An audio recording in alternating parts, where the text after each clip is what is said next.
As You Like It. By William Shakespeare. Dramatis Personae. Duke, living in banishment. Frederick, his brother, and usurper of his dominions. Amiens, lord attending on the banished Duke. Jacques, lord attending on the banished Duke. Le Beau, a courtier attending on Frederick. Charles, wrestler to Frederick. Oliver, son of Sir Rowland de Boys. Jacques, son of Sir Rowland de Boys.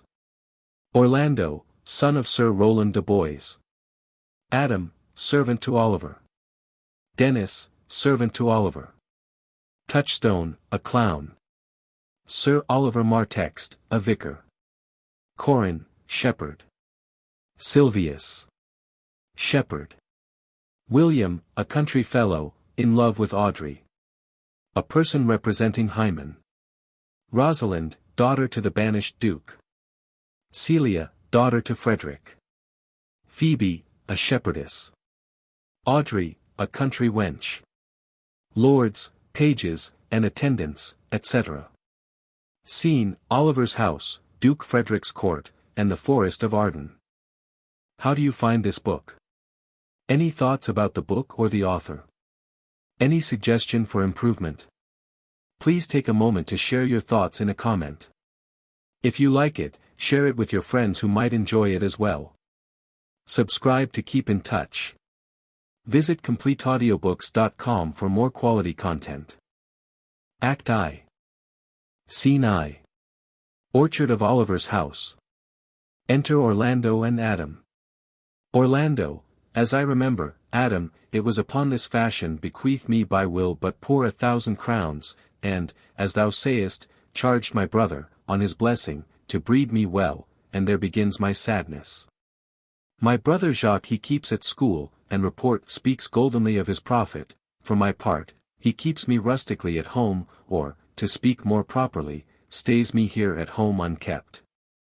For call you that keeping for a gentleman of my birth, that differs not from the stalling of an ox. His horses are bred better. For, besides that they are fair with their feeding, they are taught their manage, and to that end riders dearly hired, but I, his brother, gain nothing under him but growth, for the which his animals on his dunghills are as much bound to him as I. Besides this nothing that he so plentifully gives me, the something that nature gave me his countenance seems to take from me, he lets me feed with his hinds, bars me the place of a brother, and, as much as in him lies, minds my gentility with my education. This is it, Adam, that grieves me, and the spirit of my father, which I think is within me, begins to mutiny against this servitude. I will no longer endure it, though yet I know no wise remedy how to avoid it. Adam, yonder comes my master, your brother. Orlando, go apart, Adam, and thou shalt hear how he will shake me up. Enter Oliver. Oliver, now, sir. What make you here? Orlando, nothing, I am not taught to make anything. Oliver, what mar you then, sir? Orlando, marry, sir, I am helping you to mar that which God made, a poor unworthy brother of yours, with idleness. Oliver, marry, sir, be better employed, and be not a while. Orlando, shall I keep your hogs and eat husks with them? What prodigal portion have I spent, that I should come to such penury? Oliver, know you where you are, sir? Orlando, oh, sir, very well, here in your orchard. Oliver, know you before whom, sir? Orlando, I, better than him I am before knows me. I know you are my eldest brother, and, in the gentle condition of blood, you should so know me. The courtesy of nations allows you my better, in that you are the firstborn, but the same tradition takes not away my blood. Were there 20 brothers betwixt us, I have as much of my father in me as you. Albeit, I confess, your coming before me is nearer to his reverence. Oliver, what, boy? Orlando, come, elder brother, you are too young in this. Oliver, wilt thou lay hands on me, villain? Orlando, I am no villain. I am the youngest son of Sir Rowland de Boys, he was my father, and he is thrice a villain that says such a father begot villains.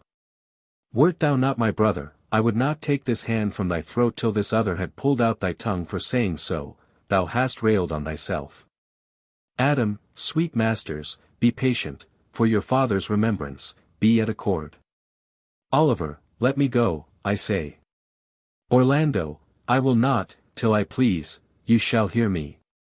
My father charged you in his will to give me good education, you have trained me like a peasant, obscuring and hiding from me all gentlemanlike qualities. The spirit of my father grows strong in me, and I will no longer endure it, therefore allow me such exercises as may become a gentleman, or give me the poor allottery my father left me by testament, with that I will go by my fortunes. Oliver, and what wilt thou do? Beg, when that is spent. Well, sir, get you in, I will not long be troubled with you, you shall have some part of your will, I pray you, leave me. Orlando, I will no further offend you than becomes me for my good.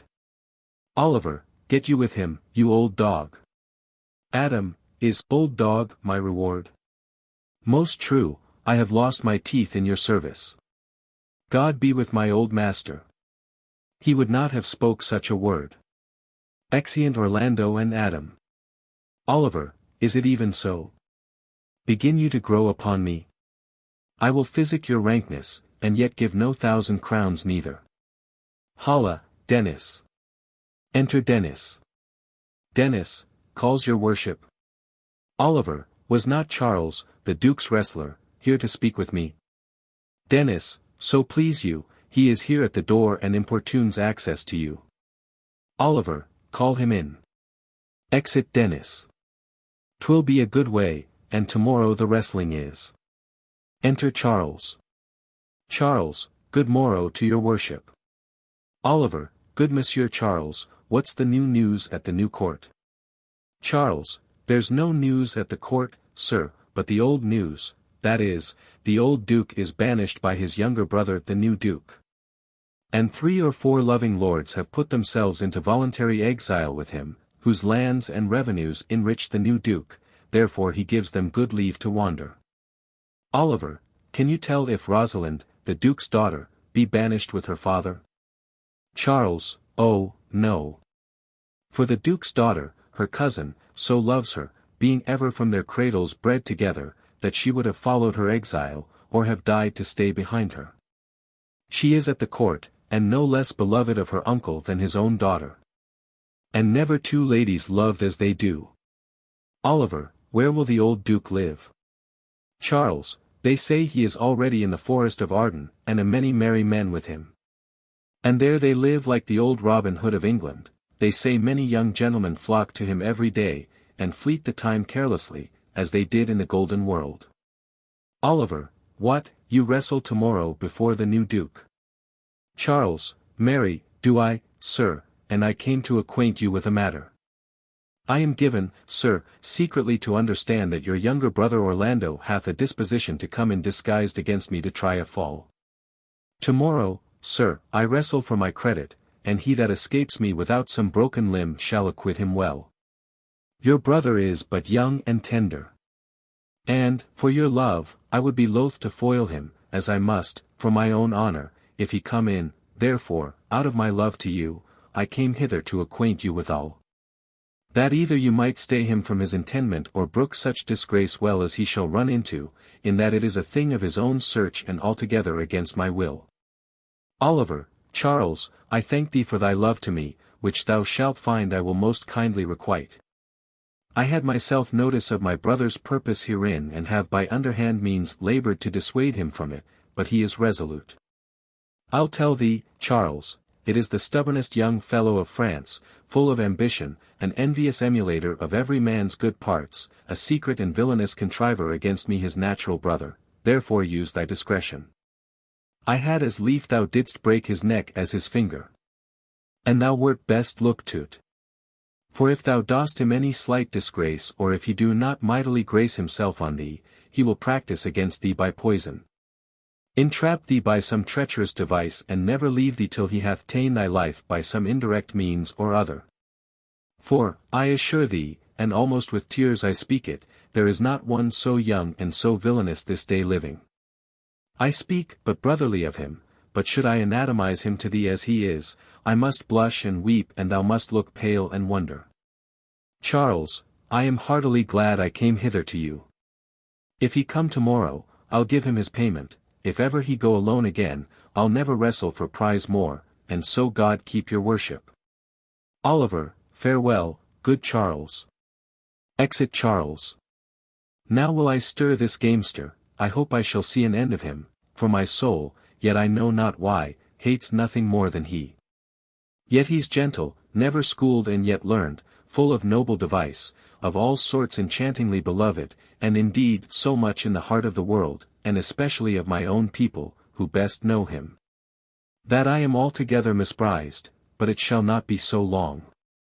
This wrestler shall clear all, nothing remains but that I kindle the boy thither, which now I'll go about. Exit. Scene 2. Lawn before the Duke's palace. Enter Celia and Rosalind. Celia, I pray thee, Rosalind, sweet my coz, be merry. Rosalind, dear Celia, I show more mirth than I am mistress of, and would you yet I were merrier? Unless you could teach me to forget a banished father, you must not learn me how to remember any extraordinary pleasure.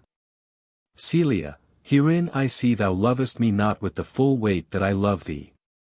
If my uncle, thy banished father, had banished thy uncle, the Duke my father, so thou hadst been still with me, I could have taught my love to take thy father for mine, so wouldst thou. If the truth of thy love to me were so righteously tempered as mine is to thee. Rosalind, well, I will forget the condition of my estate, to rejoice in yours.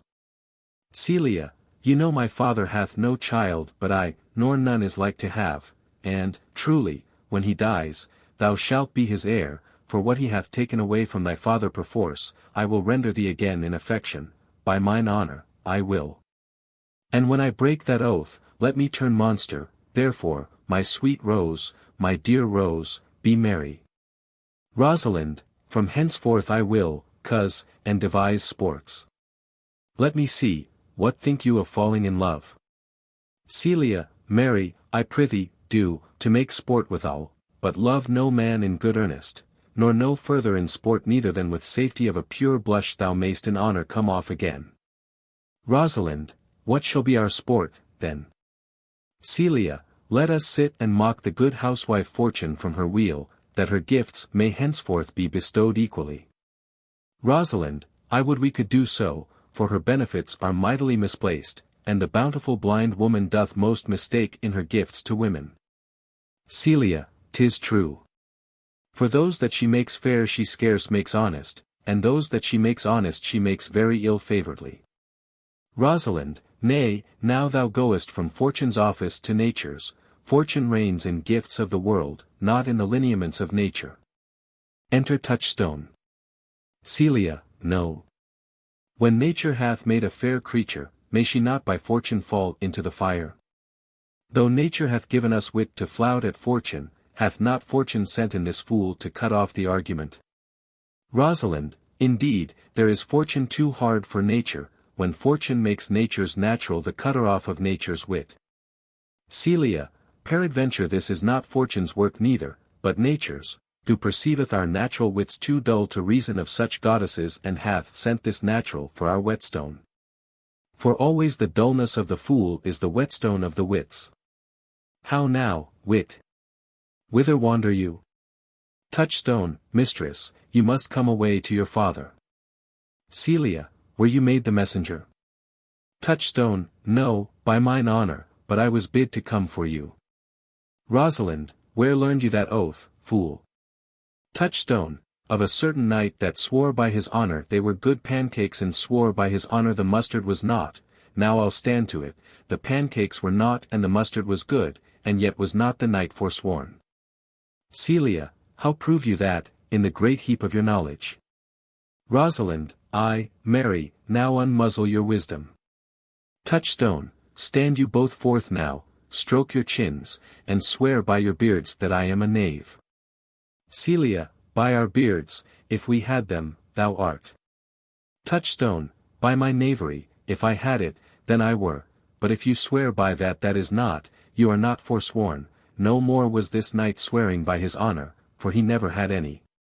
Or if he had sworn it away before ever he saw those pancakes or that mustard. Celia, prithee, who is that thou meanest? Touchstone, one that old Frederick, your father, loves. Celia, my father's love is enough to honor him, enough. Speak no more of him, you'll be whipped for taxation one of these days. Touchstone, the more pity, that fools may not speak wisely what wise men do foolishly. Celia, by my troth, thou sayest true. For since the little wit that fools have was silenced, the little foolery that wise men have makes a great show. Here comes Monsieur le Beau. Rosalind, with his mouth full of news. Celia, which he will put on us, as pigeons feed their young. Rosalind, then shall we be news-crammed. Celia, all the better, we shall be the more marketable. Enter le Beau. Bonjour, Monsieur le Beau, what's the news? Le Beau, fair princess, you have lost much good sport. Celia, sport. Of what color? Le Beau, what color, madam? How shall I answer you? Rosalind, as wit and fortune will. Touchstone, or as the destinies decree. Celia, well said, that was laid on with a trowel. Touchstone, nay, if I keep not my rank. Rosalind, thou losest thy old smell. Le Beau, you amaze me, ladies, I would have told you of good wrestling, which you have lost the sight of. Rosalind, you tell us the manner of the wrestling. Le Beau, I will tell you the beginning, and, if it please your ladyships, you may see the end, for the best is yet to do, and here, where you are, they are coming to perform it.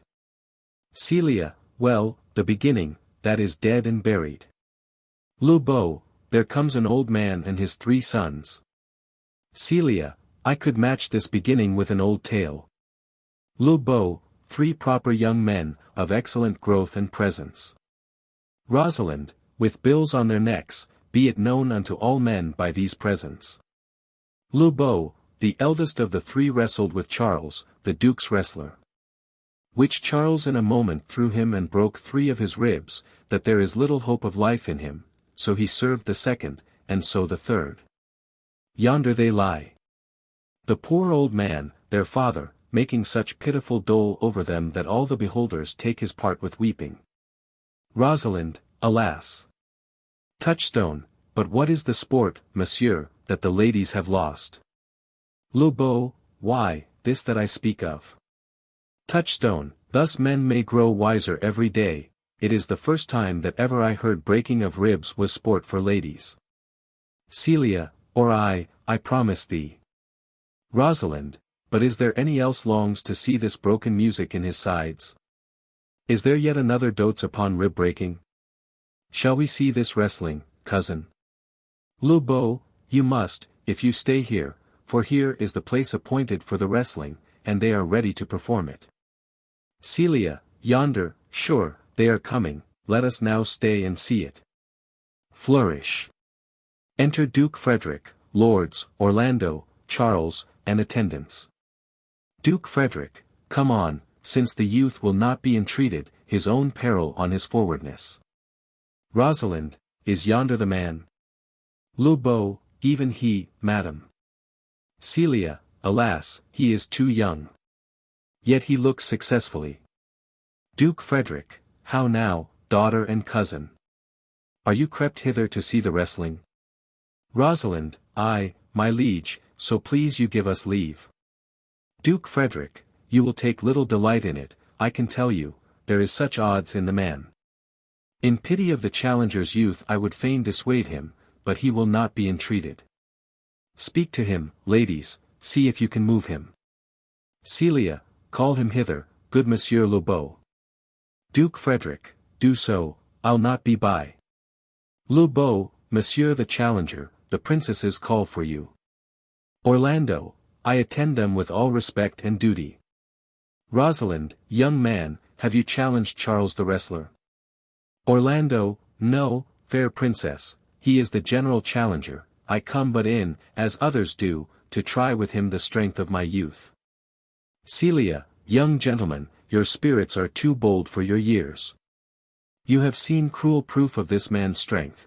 If you saw yourself with your eyes or knew yourself with your judgment, the fear of your adventure would counsel you to a more equal enterprise. We pray you, for your own sake, to embrace your own safety and give over this attempt. Rosalind, do, young sir, your reputation shall not therefore be misprized. We will make it our suit to the Duke that the wrestling might not go forward. Orlando, I beseech you, punish me not with your hard thoughts, wherein I confess me much guilty, to deny so fair and excellent ladies anything. But let your fair eyes and gentle wishes go with me to my trial, wherein if I be foiled, there is but one shamed that was never gracious. If killed, but one dead that was willing to be so, I shall do my friends no wrong, for I have none to lament me, the world no injury, for in it I have nothing. Only in the world I fill up a place, which may be better supplied when I have made it empty. Rosalind, the little strength that I have, I would it were with you. Celia, and mine, to eke out hers. Rosalind, fare you well, pray heaven I be deceived in you. Celia, your heart's desires be with you. Charles, come, where is this young gallant that is so desirous to lie with his mother earth? Orlando, ready, sir. But his will hath in it a more modest working. Duke Frederick, you shall try but one fall.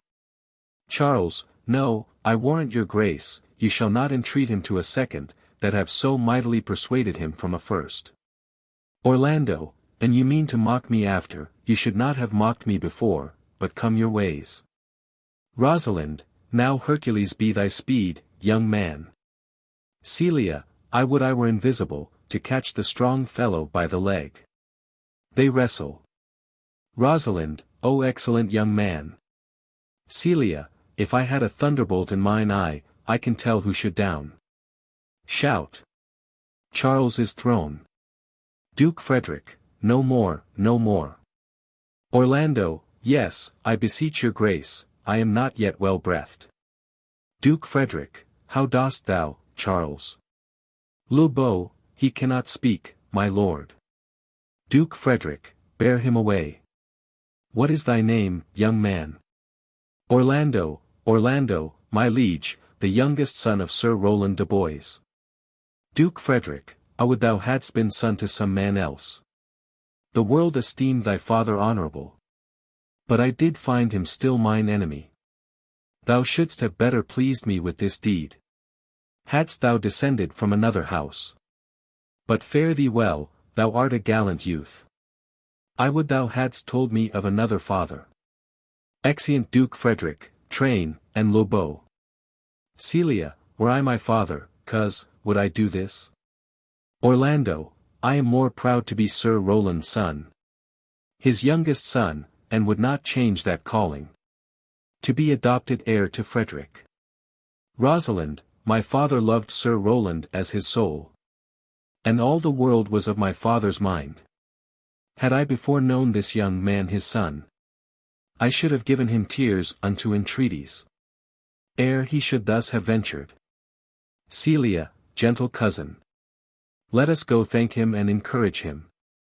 My father's rough and envious disposition sticks me at heart. Sir, you have well deserved. If you do keep your promises in love. But justly, as you have exceeded all promise. Your mistress shall be happy. Rosalind, gentlemen. Giving him a chain from her neck. Wear this for me, one out of suits with fortune. That could give more, but that her hand lacks means. Shall we go, cuz? Celia, I. Fare you well, fair gentlemen. Orlando, can I not say, I thank you? My better parts are all thrown down, and that which here stands up is but a quinton, a mere lifeless block. Rosalind, he calls us back, my pride fell with my fortunes. I'll ask him what he would. Did you call, sir?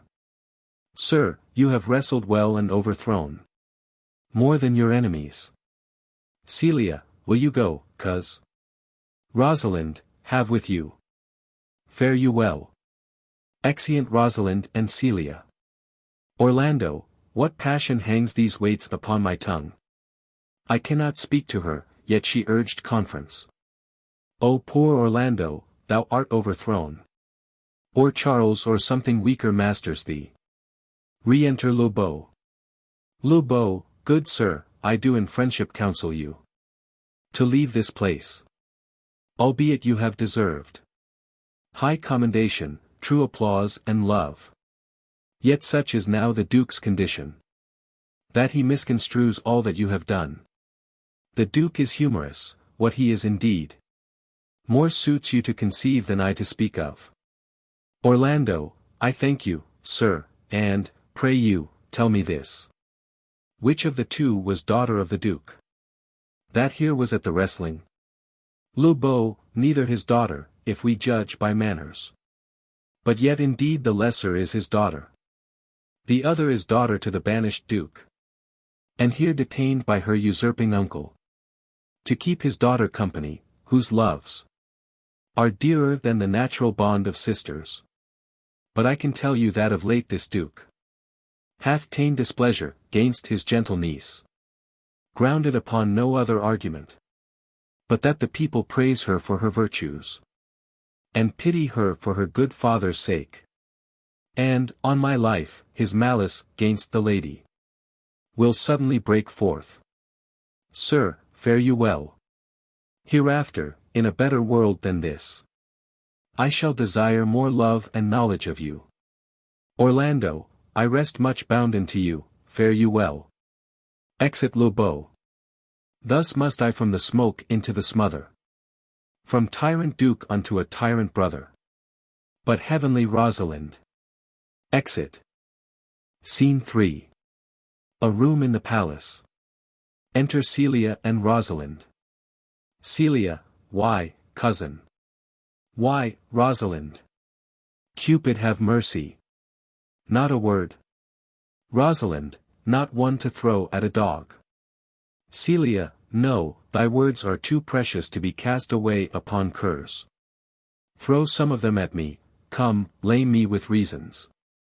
Rosalind, then there were two cousins laid up, when the one should be lamed with reasons and the other mad without any. Celia, but is all this for your father? Rosalind, no, some of it is for my child's father. Oh, how full of briars is this working-day world. Celia, they are but burrs, cousin, thrown upon thee in holiday foolery, if we walk not in the trodden paths our very petticoats will catch them. Rosalind, I could shake them off my coat, these burrs are in my heart. Celia, hem them away. Rosalind, I would try, if I could cry, hem, and have him. Celia, come, come, wrestle with thy affections. Rosalind, oh, they take the part of a better wrestler than myself. Celia, oh, a good wish upon you. You will try in time, in despite of a fall.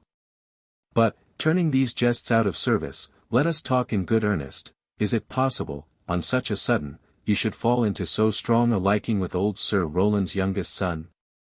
Rosalind, the Duke my father loved his father dearly. Celia, doth it therefore ensue that you should love his son dearly? By this kind of chase, I should hate him, for my father hated his father dearly, yet I hate not Orlando. Rosalind, no, faith, hate him not, for my sake. Celia, why should I not? Doth he not deserve well? Rosalind, let me love him for that, and do you love him because I do? Look, here comes the Duke. Celia, with his eyes full of anger. Enter Duke Frederick, with lords. Duke Frederick, mistress, dispatch you with your safest haste. And get you from our court. Rosalind, me, uncle. Duke Frederick, you, cousin. Within these 10 days if that thou be'st found so near our public court as 20 miles. Thou deest for it. Rosalind, I do beseech your grace. Let me the knowledge of my fault bear with me. If with myself I hold intelligence, or have acquaintance with mine own desires. If that I do not dream or be not frantic. As I do trust one am not, then, dear uncle, Never so much as in a thought unborn. Did I offend your highness? Duke Frederick, thus do all traitors. If their purgation did consist in words, they are as innocent as grace itself. Let it suffice thee that I trust thee not. Rosalind, yet your mistrust cannot make me a traitor. Tell me whereon the likelihood depends. Duke Frederick, thou art thy father's daughter, there's enough. Rosalind, so was I when your highness took his dukedom. So was I when your highness banished him. Treason is not inherited, my lord. Or, if we did derive it from our friends. What's that to me? My father was no traitor. Then, good my liege, mistake me not so much. To think my poverty is treacherous. Celia, dear sovereign, hear me speak. Duke Frederick, Celia, we stayed her for your sake. Else had she with her father ranged along. Celia, I did not then entreat to have her stay. It was your pleasure and your own remorse. I was too young that time to value her. But now I know her, if she be a traitor. Why so am I. We still have slept together. Rose at an instant, learned, played, eat together. And wheresoever we went, like Juno's swans. Still we went coupled and inseparable. Duke Frederick, she is too subtle for thee. And her smoothness. Her very silence and her patience. Speak to the people, and they pity her. Thou art a fool, she robs thee of thy name. And thou wilt show more bright and seem more virtuous. When she is gone. Then open not thy lips. Firm and irrevocable is my doom. Which I have passed upon her, she is banished. Celia, pronounce that sentence then on me, my liege. I cannot live out of her company. Duke Frederick, you are a fool. You, niece, provide yourself. If you outstay the time, upon mine honor. And in the greatness of my word, you die. Exeunt Duke Frederick and lords. Celia, O my poor Rosalind, whither wilt thou go? Wilt thou change fathers? I will give thee mine. I charge thee, be not thou more grieved than I am. Rosalind, I have more cause. Celia, thou hast not, cousin. Prithee be cheerful, know'st thou not, the Duke hath banished me, his daughter? Rosalind, that he hath not. Celia, no, hath not. Rosalind lacks then the love which teacheth thee that thou and I am one. Shall we be sundered? Shall we part, sweet girl? No, let my father seek another heir. Therefore devise with me how we may fly. Whither to go and what to bear with us. And do not seek to take your change upon you. To bear your griefs yourself and leave me out. For, by this heaven, now at our sorrows pale. Say what thou canst, I'll go along with thee. Rosalind, why, whither shall we go? Celia, to seek my uncle in the Forest of Arden. Rosalind, alas, what danger will it be to us? Maids as we are, to travel forth so far. Beauty provoketh thieves sooner than gold. Celia, I'll put myself in poor and mean attire. And with a kind of umber smirch my face. The like do you, so shall we pass along. And never stir assailants. Rosalind, were it not better? Because that I am more than common tall. That I did suit me all points like a man. A gallant curtle-axe upon my thigh. A boar spear in my hand. And, in my heart. Lie there what hidden woman's fear there will. We'll have a swashing and a martial outside. As many other mannish cowards have. That do outface it with their semblances. Celia, what shall I call thee when thou art a man? Rosalind, I'll have no worse a name than Jove's own page. And therefore look you call me Ganymede. But what will you be called? Celia, something that hath a reference to my state. No longer Celia, but Aliena. Rosalind, but, cousin, what if we essayed to steal the clownish fool out of your father's court? Would he not be a comfort to our travel? Celia, he'll go along o'er the wide world with me. Leave me alone to woo him. Let's away. And get our jewels and our wealth together. Devise the fittest time and safest way to hide us from pursuit that will be made after my flight. Now go we in content to liberty and not to banishment. Exeunt. Act 2. Scene I. The Forest of Arden. Enter Duke Senior, Mien, and 2 or 3 lords, like foresters. Duke Senior, now, my co-mates and brothers in exile. Hath not old custom made this life more sweet than that of painted pomp? Are not these woods more free from peril than the envious court? Here feel we but the penalty of Adam, the season's difference, as the icy fawn, and churlish chiding of the winter's wind, which, when it bites and blows upon my body, even till I shrink with cold, I smile and say, this is no flattery, these are counselors that feelingly persuade me what I am.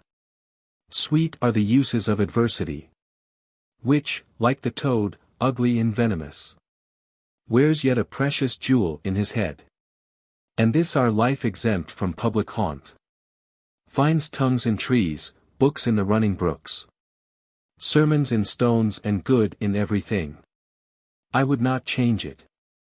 Amen. Happy is your grace, that can translate the stubbornness of fortune into so quiet and so sweet a style. Duke Senior, come, shall we go and kill us venison? And yet it irks me the poor dappled fools, being native burghers of this desert city, should in their own confines with forked heads have their round haunches gored. First Lord, indeed, my lord. The melancholy Jacques grieves at that. And, in that kind, swears you do more usurp than doth your brother that hath banished you. Today my lord of Amiens and myself did steal behind him as he lay along under an oak whose antique root peeps out upon the brook that brawls along this wood, to the which place a poor sequestered stag, that from the hunter's aim had ta'en a hurt, did come to languish, and indeed, my lord, the wretched animal heaved forth such groans, that their discharge did stretch his leathern coat almost to bursting, and the big round tears coursed one another down his innocent nose in piteous chase. And thus the hairy fool, much marked of the melancholy Jacques, stood on the extremest verge of the swift brook, augmenting it with tears. Duke Senior, but what said Jacques? Did he not moralize this spectacle? First Lord, oh, yes, into 1,000 similes. First, for his weeping into the needless stream. Poor dear, quoth he, thou makest a testament, as worldlings do, giving thy sum of more to that which had too much, then, being there alone, left and abandoned of his velvet friends. 'Tis right, quoth he. Thus misery doth part. The flux of company anon a careless herd, full of the pasture, jumps along by him, and never stays to greet him. I, quoth Jacques. Sweep on, you fat and greasy citizens. 'Tis just the fashion, wherefore do you look upon that poor and broken bankrupt there? Thus most invectively he pierceth through the body of the country, city, court. Yea, and of this our life, swearing that we are mere usurpers, tyrants and what's worse, to fright the animals and to kill them up in their assigned and native dwelling place. Duke Senior, and did you leave him in this contemplation? Second Lord, we did, my lord, weeping and commenting upon the sobbing deer. Duke Senior, show me the place.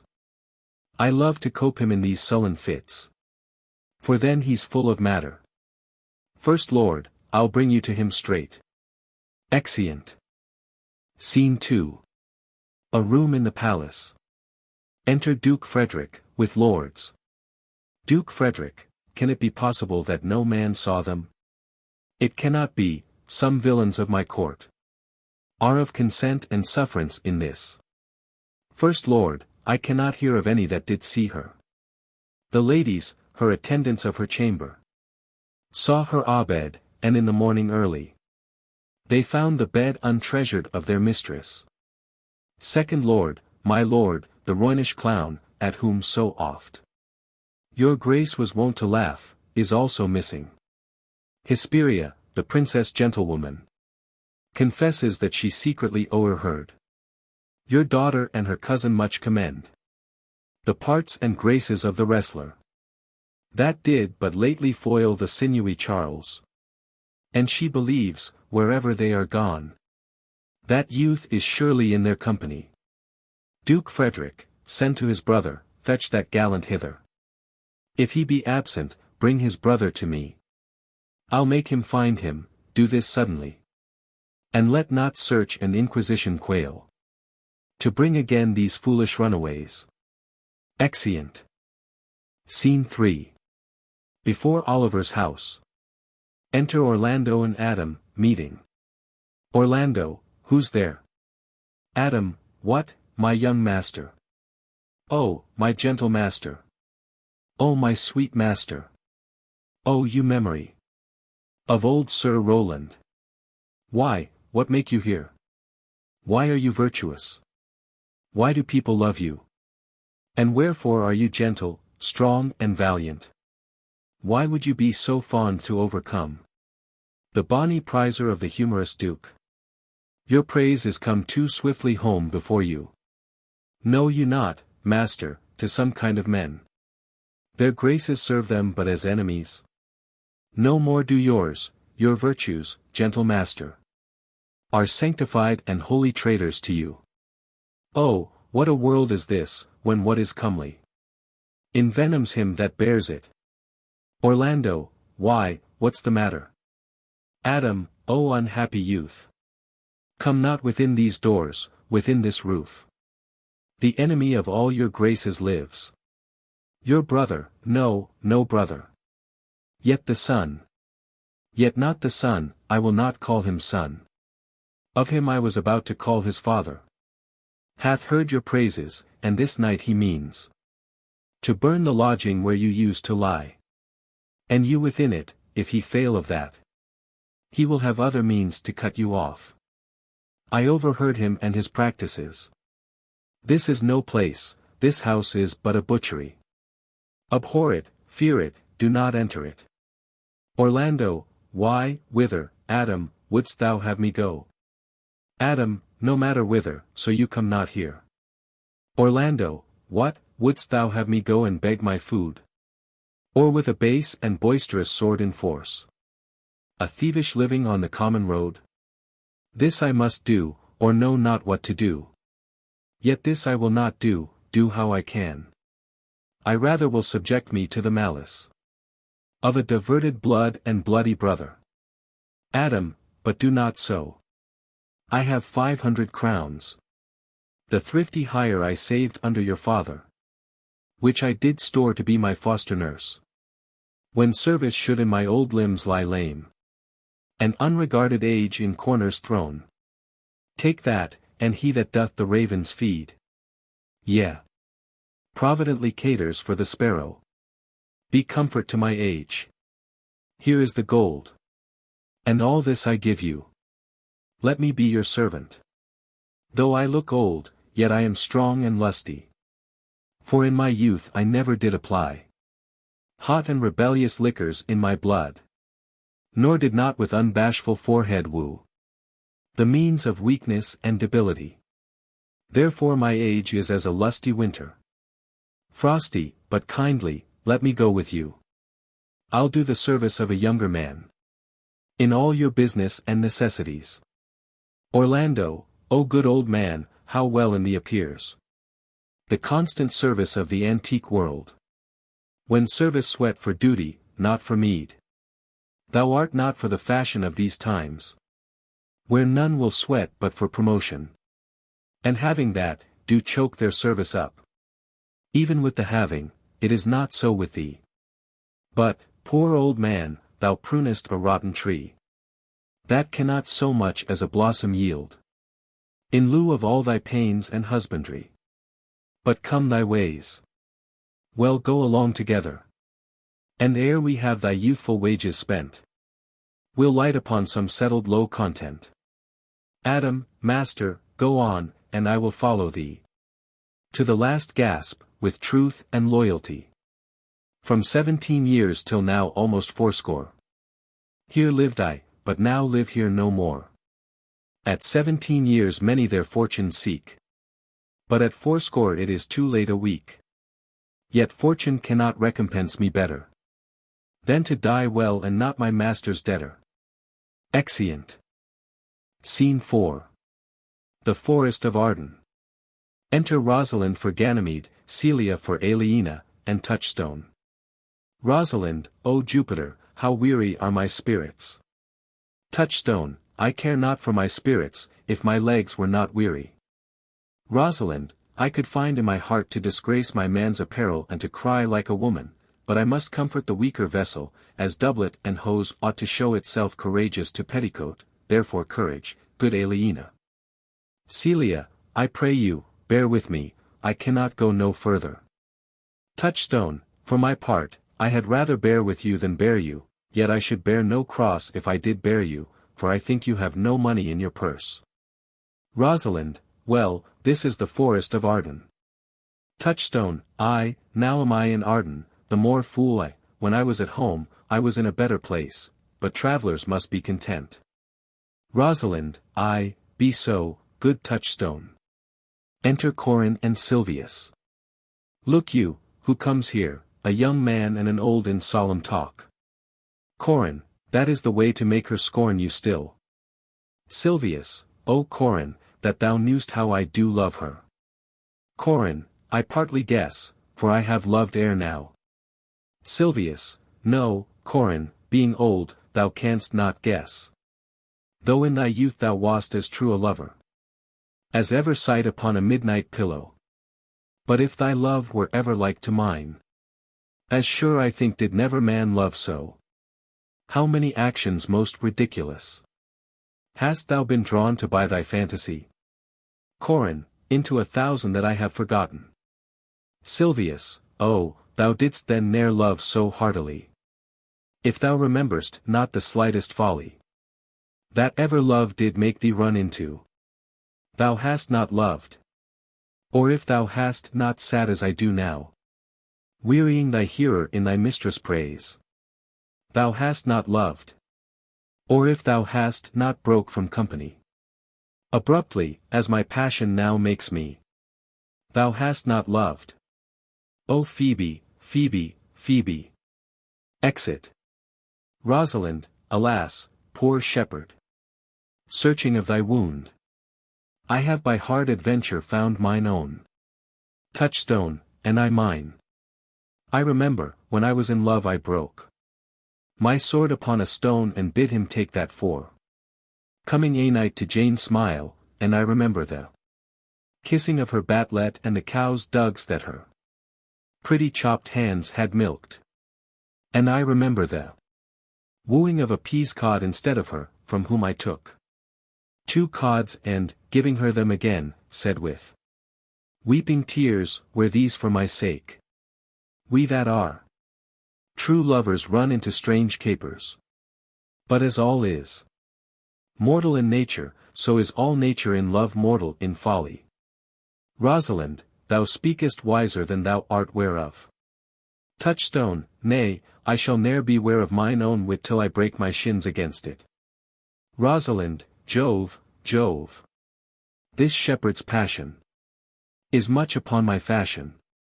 Touchstone, and mine, but it grows something stale with me. Celia, I pray you, one of you question yond man. If he for gold will give us any food. I faint almost to death. Touchstone, holla, you clown. Rosalind, peace, fool, he's not thy kinsman. Corin, who calls? Touchstone, your betters, sir. Corin, else are they very wretched. Rosalind, peace, I say. Good even to you, friend. Corin, and to you, gentle sir, and to you all. Rosalind, I prithee, shepherd, if that love or gold can in this desert place by entertainment bring us where we may rest ourselves and feed. Here's a young maid with travel much oppressed, and faints for succor. Corin, fair sir, I pity her, and wish, for her sake more than for mine own, my fortunes were more able to relieve her. But I am shepherd to another man, and do not shear the fleeces that I graze. My master is of churlish disposition, and little recks to find the way to heaven by doing deeds of hospitality. Besides, his coat, his flocks and bounds of feed, are now on sale, and at our sheepcote now. By reason of his absence, there is nothing that you will feed on. But what is, come see. And in my voice most welcome shall you be. Rosalind, what is he that shall buy his flock and pasture? Corin, that young swain that you saw here but erewhile, that little cares for buying anything. Rosalind, I pray thee, if it stand with honesty, buy thou the cottage, pasture and the flock, and thou shalt have to pay for it of us. Celia, and we will mend thy wages. I like this place, and willingly could waste my time in it. Corin, assuredly the thing is to be sold. Go with me, if you like upon report. The soil, the profit and this kind of life. I will your very faithful feeder be, and buy it with your gold right suddenly. Exeunt. Scene V. The forest. Enter Amiens, Jacques, and others. Song. Amiens, under the greenwood tree. Who loves to lie with me, and turn his merry note unto the sweet bird's throat. Come hither, come hither, come hither. Here shall he see no enemy, but winter and rough weather. Jacques, more, I prithee, more. Amiens, it will make you melancholy, Monsieur Jacques. Jacques, I thank it. More, I prithee, more. I can suck melancholy out of a song, as a weasel sucks eggs. More, I prithee, more. Amiens, my voice is ragged, I know I cannot please you. Jacques, I do not desire you to please me, I do desire you to sing. Come, more, another stanzo, call you them stanzos? Amiens, what you will, Monsieur Jacques. Jacques, nay, I care not for their names, they owe me nothing. Will you sing? Amiens, more at your request than to please myself. Jacques, well then, if ever I thank any man, I'll thank you. But that they call compliment is like the encounter of two dog-apes, and when a man thanks me heartily, methinks I have given him a penny and he renders me the beggarly thanks. Come, sing, and you that will not, hold your tongues. Amiens, well, I'll end the song. Sirs, cover the while, the Duke will drink under this tree. He hath been all this day to look you. Jacques, and I have been all this day to avoid him. He is too disputable for my company, I think of as many matters as he, but I give heaven thanks and make no boast of them. Come, warble, come. Song. Amiens, who doth ambition shun? All together here. And loves to live the sun. Seeking the food he eats. And pleased with what he gets. Come hither, come hither, come hither. Here shall he see no enemy, but winter and rough weather. Jacques, I'll give you a verse to this note that I made yesterday in despite of my invention. Amiens, and I'll sing it. Jacques, thus it goes. If it do come to pass that any man turn ass, leaving his wealth and ease, a stubborn will to please. Duc dame, duc dame, duc dame. Here shall he see gross fools as he. And if he will come to me. Amiens, what's that, duc dame? Jacques, 'tis a Greek invocation, to call fools into a circle. I'll go sleep, if I can, if I cannot, I'll rail against all the firstborn of Egypt. Amiens, and I'll go seek the Duke, his banquet is prepared. Exeunt severally. Scene 6. The Forest. Enter Orlando and Adam. Adam, dear master, I can go no further. Oh, I die for food. Here lie I down, and measure out my grave. Farewell, kind master. Orlando, why, how now, Adam? No greater heart in thee. Live a little. Comfort a little, cheer thyself a little.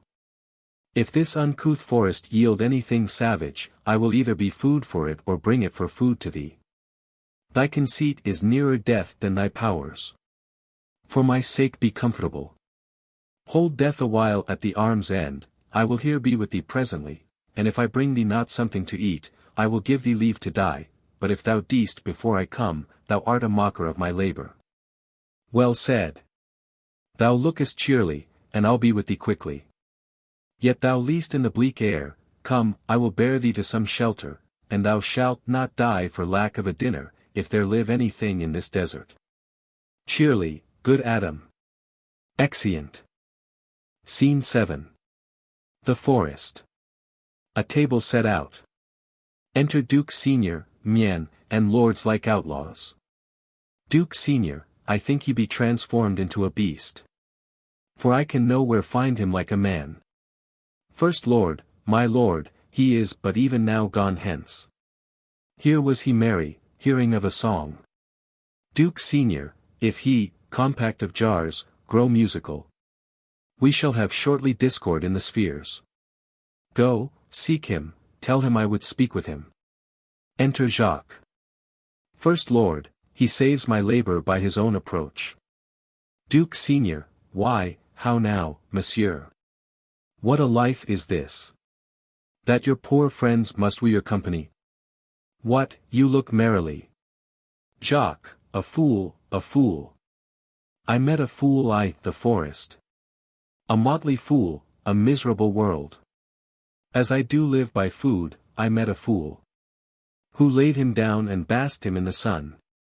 And railed on Lady Fortune in good terms. In good set terms and yet a motley fool. Good morrow, fool, quoth I. No, sir, quoth he.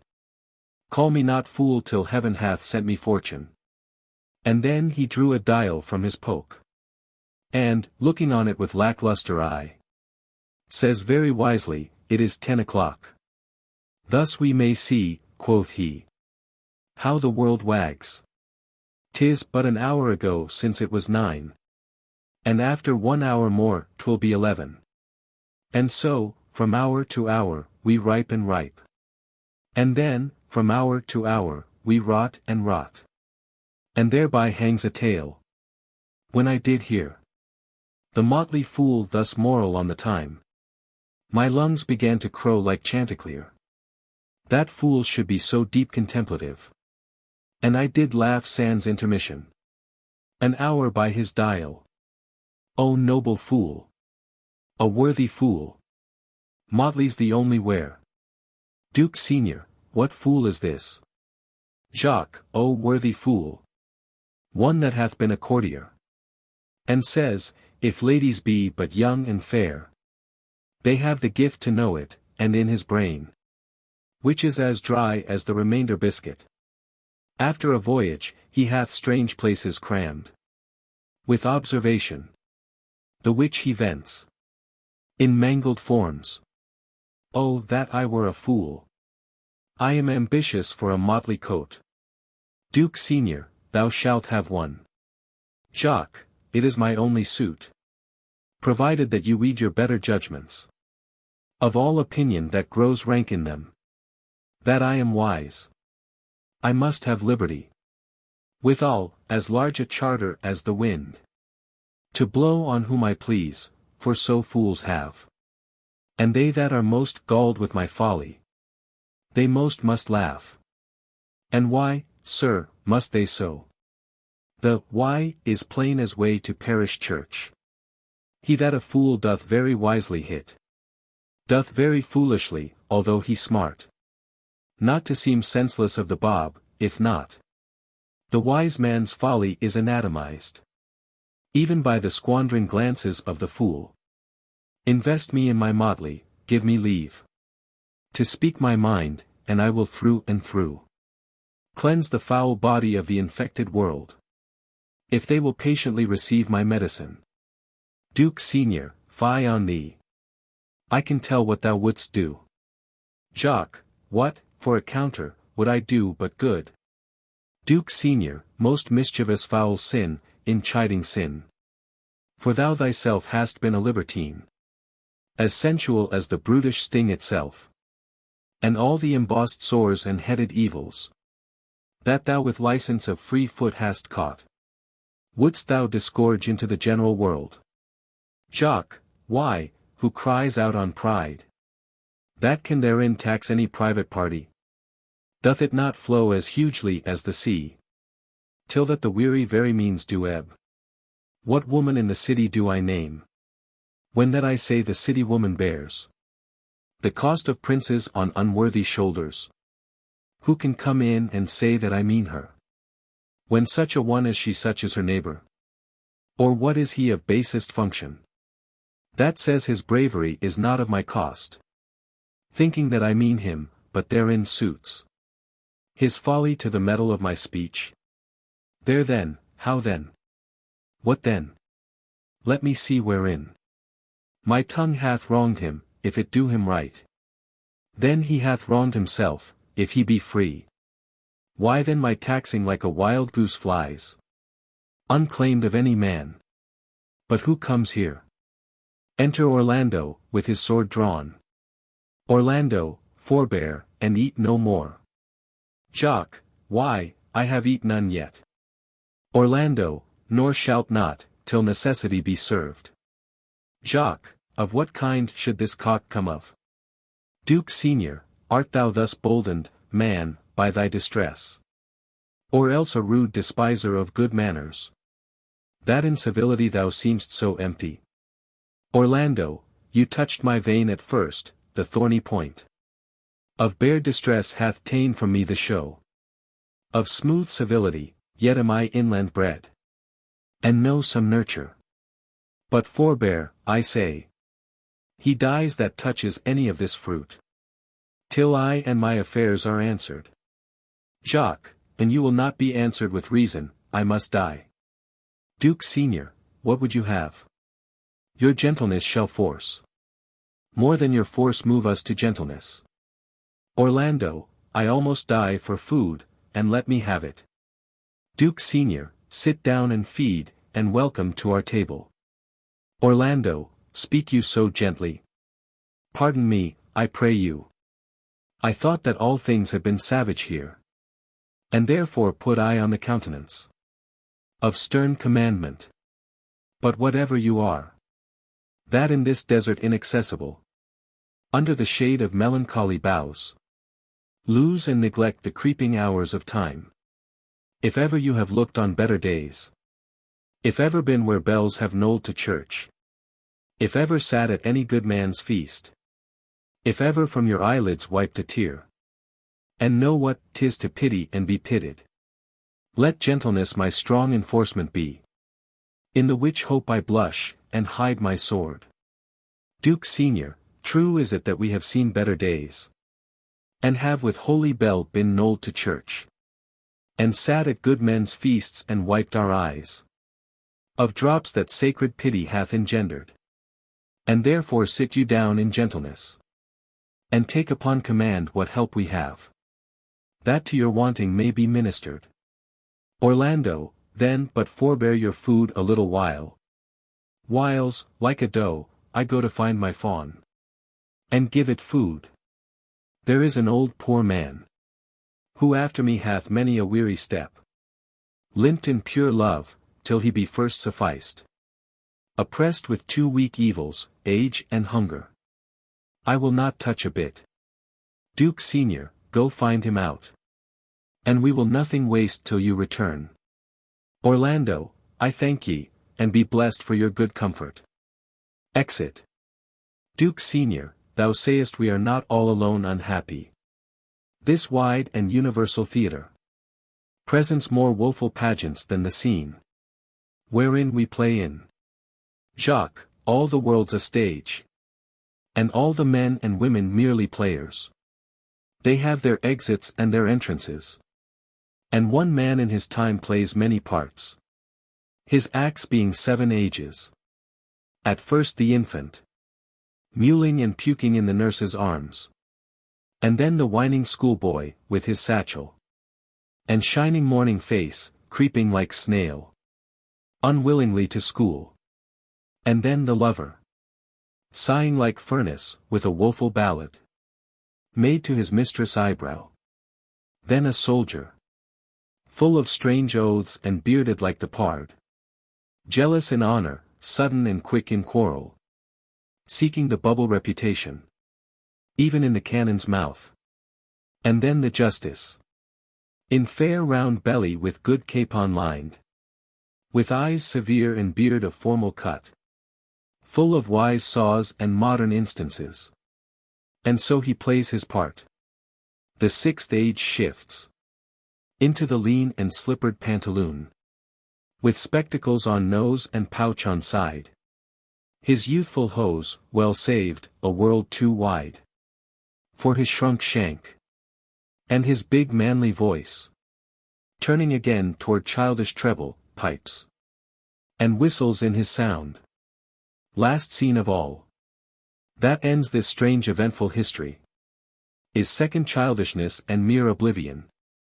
Sans teeth, sans eyes, sans taste, sans everything.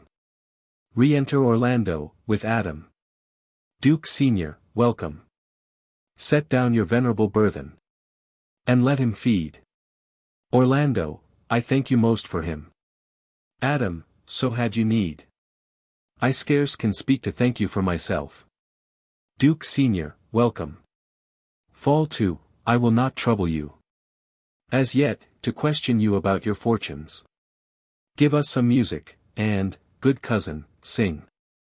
Song. Amiens, blow, blow, thou winter wind. Thou art not so unkind as man's ingratitude. Thy tooth is not so keen, because thou art not seen, although thy breath be rude. Hi-ho. Sing, hi-ho. Unto the green holly. Most friendship is feigning, most loving mere folly. Then, hi-ho, the holly. This life is most jolly. Freeze, freeze, thou bitter sky, that dost not bite so nigh as benefits forgot. Though thou the waters warp, thy sting is not so sharp as friend remembered not. Hi-ho. Sing, etc. Duke Senior, if that you were the good Sir Rowland's son, as you have whispered faithfully you were, and as mine eye doth his effigies witness, most truly limbed and living in your face, be truly welcome hither. I am the Duke that loved your father, the residue of your fortune. Go to my cave and tell me. Good old man, thou art right welcome as thy master is. Support him by the arm. Give me your hand, and let me all your fortunes understand. Exeunt. Act 3. Scene I. A room in the palace. Enter Duke Frederick, lords, and Oliver. Duke Frederick, not see him since. Sir, sir, that cannot be. But were I not the better part made mercy, I should not seek an absent argument of my revenge, thou present. But look to it. Find out thy brother, wheresoe'er he is. Seek him with candle, bring him dead or living. Within this 12-month, or turn thou no more to seek a living in our territory. Thy lands and all things that thou dost call thine, worth seizure do we seize into our hands, till thou canst quit thee by thy brother's mouth of what we think against thee. Oliver, oh that your highness knew my heart in this. I never loved my brother in my life. Duke Frederick, more villain thou. Well, push him out of doors, and let my officers of such a nature make an extent upon his house and lands, Do this expediently and turn him going. Exeunt. Scene 2. The Forest. Enter Orlando, with a paper. Orlando, hang there, my verse, in witness of my love. And thou, thrice-crowned queen of night, survey with thy chaste eye, from thy pale sphere above, thy huntress name that my full life doth sway. O Rosalind!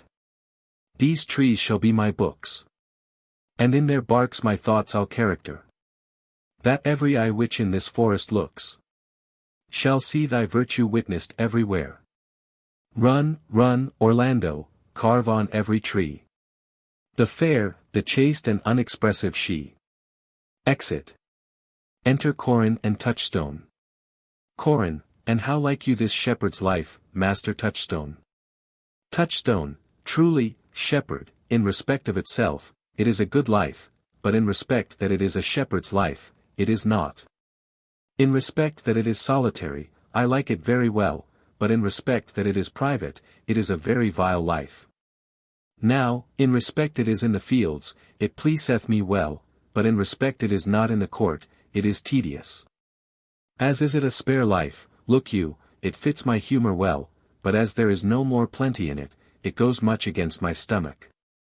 Hast any philosophy in thee, shepherd? Corin, no more but that I know the more one sickens the worse at ease he is. And that he that wants money, means and content is without 3 good friends, that the property of rain is to wet and fire to burn, that good pasture makes fat sheep, and that a great cause of the night is lack of the sun. That he that hath learned no wit by nature nor art may complain of good breeding or comes of a very dull kindred. Touchstone, such a one is a natural philosopher. Wast ever in court, shepherd?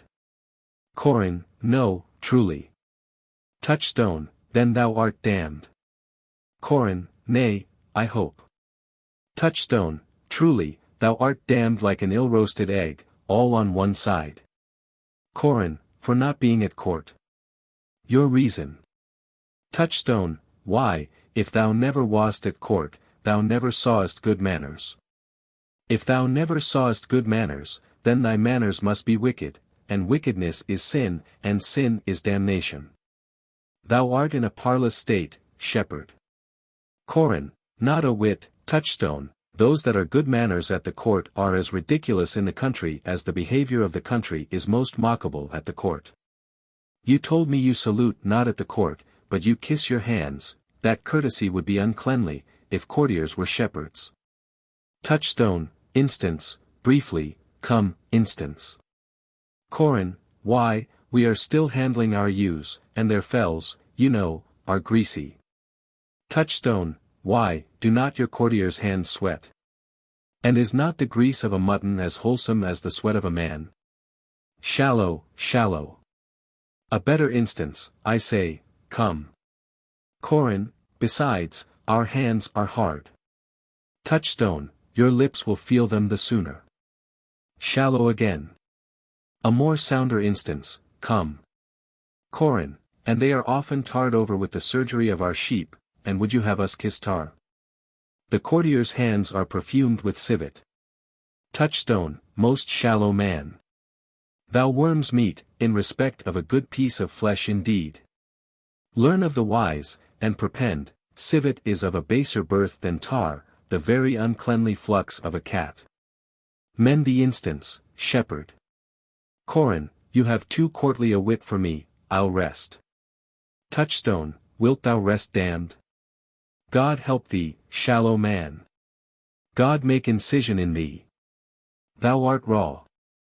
Corin, sir, I am a true laborer, I earn that I eat, get that I wear, owe no man hate, envy no man's happiness, glad of other men's good, content with my harm, and the greatest of my pride is to see my ewes graze and my lambs suck. Touchstone, that is another simple sin in you, to bring the ewes and the rams together and to offer to get your living by the copulation of cattle. To be bawd to a bellwether, and to betray a she-lamb of a 12-month to a crooked-pated, old, cuckoldly ram, out of all reasonable match. If thou beest not damned for this, the devil himself will have no shepherds. I cannot see else how thou shouldst 'scape. Corin, here comes young Master Ganymede, my new mistress's brother. Enter Rosalind, with a paper, reading. Rosalind, from the east to western Ind. No jewel is like Rosalind. Her worth, being mounted on the wind. Through all the world bears Rosalind. All the pictures fairest lined are but black to Rosalind. Let no fair be kept in mind but the fair of Rosalind. Touchstone, I'll rhyme you so 8 years together, dinners and suppers and sleeping hours excepted, it is the right butterwomen's rank to market. Rosalind, out, fool. Touchstone, for a taste. If a heart do lack a hind, let him seek out Rosalind. If the cat will after kind, so be sure will Rosalind. Winter garments must be lined, so must slender Rosalind. They that reap must sheaf and bind, then to cart with Rosalind. Sweetest nut hath sourest rind, such a nut is Rosalind. He that sweetest rose will find, must find love's prick and Rosalind. This is the very false gallop of verses, why do you infect yourself with them? Rosalind, peace, you dull fool. I found them on a tree. Touchstone, truly, the tree yields bad fruit. Rosalind, I'll graff it with you, and then I shall graff it with a medlar, then it will be the earliest fruit i'th the country. For you'll be rotten ere you be half ripe, and that's the right virtue of the medlar. Touchstone, you have said, but whether wisely or no, let the forest judge. Enter Celia, with a writing. Rosalind, peace. Here comes my sister, reading, stand aside. Celia reads. Why should this a desert be? For it is unpeopled. No tongues I'll hang on every tree, that shall civil sayings show. Some, how brief the life of man runs his erring pilgrimage, that the stretching of a span buckles in his sum of age. Some, of violated vows, twixt the souls of friend and friend, but upon the fairest boughs, or at every sentence end, will I Rosalinda write, teaching all that read to know the quintessence of every sprite. Heaven would in little show, therefore heaven nature charged, that one body should be filled with all graces wide enlarged. Nature presently distilled Helen's cheek, but not her heart. Cleopatra's majesty, Atlanta's better part, sad Lucretia's modesty. Thus Rosalind of many parts, by heavenly synod was devised, of many faces, eyes and hearts, to have the touches dearest prized. Heaven would that she these gifts should have, and I to live and die her slave. Rosalind, O most gentle pulpiter, what tedious homily of love have you wearied your parishioners withal, and never cried, have patience, good people. Celia, how now? Back, friends. Shepherd, go off a little. Go with him, Sirrah. Touchstone, come, shepherd, let us make an honorable retreat, though not with bag and baggage, yet with scrip and scrippage. Exeunt Corin and Touchstone. Celia, didst thou hear these verses? Rosalind, oh, yes, I heard them all, and more too. For some of them had in them more feet than the verses would bear. Celia, that's no matter, the feet might bear the verses. Rosalind, aye, but the feet were lame and could not bear themselves without the verse and therefore stood lamely in the verse. Celia, but didst thou hear without wondering how thy name should be hanged and carved upon these trees? Rosalind, I was 7 of the 9 days out of the wonder before you came, for look here what I found on a palm tree. I was never so berhymed since Pythagoras' time, that I was an Irish rat, which I can hardly remember. Celia, trow you who hath done this? Rosalind, is it a man? Celia, and a chain, that you once wore, about his neck. Change you colour? Rosalind, I prithee, who? Celia, O Lord, Lord! It is a hard matter for friends to meet. But mountains may be removed with earthquakes and so encounter. Rosalind, nay, but who is it? Celia, is it possible? Rosalind, nay, I prithee now with most petitionary vehemence, tell me who it is. Celia, O wonderful, wonderful, and most wonderful wonderful. And yet again wonderful, and after that, out of all hooping. Rosalind, good my complexion. Dost thou think, though I am caparisoned like a man, I have a doublet and hose in my disposition? 1 inch of delay more is a South Sea of discovery. I prithee, tell me who is it quickly, and speak apace. I would thou couldst stammer, that thou mightst pour this concealed man out of thy mouth, as wine comes out of a narrow-mouthed bottle, either too much at once, or none at all. I prithee, take the cork out of thy mouth that may drink thy tidings. Celia, so you may put a man in your belly. Rosalind, is he of God's making? What manner of man? Is his head worth a hat, or his chin worth a beard? Celia, nay, he hath but a little beard. Rosalind, why, God will send more, if the man will be thankful. Let me stay the growth of his beard, if thou delay me not the knowledge of his chin. Celia, it is young Orlando, that tripped up the wrestler's heels and your heart both in an instant. Rosalind, nay, but the devil take mocking, speak, sad brow and true maid. Celia, faith, 'cause 'tis he. Rosalind, Orlando. Celia, Orlando. Rosalind, alas the day. What shall I do with my doublet and hose? What did he when thou sawest him? What said he? How looked he? Wherein went he? What makes him here? Did he ask for me? Where remains he? How parted he with thee? And when shalt thou see him again? Answer me in one word. Celia, you must borrow me Gargantua's mouth first. 'Tis a word too great for any mouth of this age's size. To say aye and no to these particulars is more than to answer in a catechism. Rosalind, but doth he know that I am in this forest and in man's apparel? Looks he as freshly as he did the day he wrestled? Celia, it is as easy to count atomies as to resolve the propositions of a lover. But take a taste of my finding him, and relish it with good observance. I found him under a tree, like a dropped acorn. Rosalind, it may well be called Jove's tree, when it drops forth such fruit. Celia, give me audience, good madam. Rosalind, proceed. Celia, there lay he, stretched along, like a wounded knight. Rosalind, though it be pity to see such a sight, it well becomes the ground. Celia, cry, holla, to thy tongue, I prithee, it curvets unseasonably. He was furnished like a hunter. Rosalind, oh, ominous. He comes to kill my heart. Celia, I would sing my song without a burden, thou bringest me out of tune. Rosalind, do you not know I am a woman? When I think, I must speak. Sweet, say on. Celia, you bring me out. Soft. Comes he not here? Enter Orlando and Jacques. Rosalind, 'tis he, slink by, and note him. Jacques, I thank you for your company, but, good faith, I had as lief have been myself alone. Orlando, and so had I. But yet, for fashion's sake, I thank you too for your society.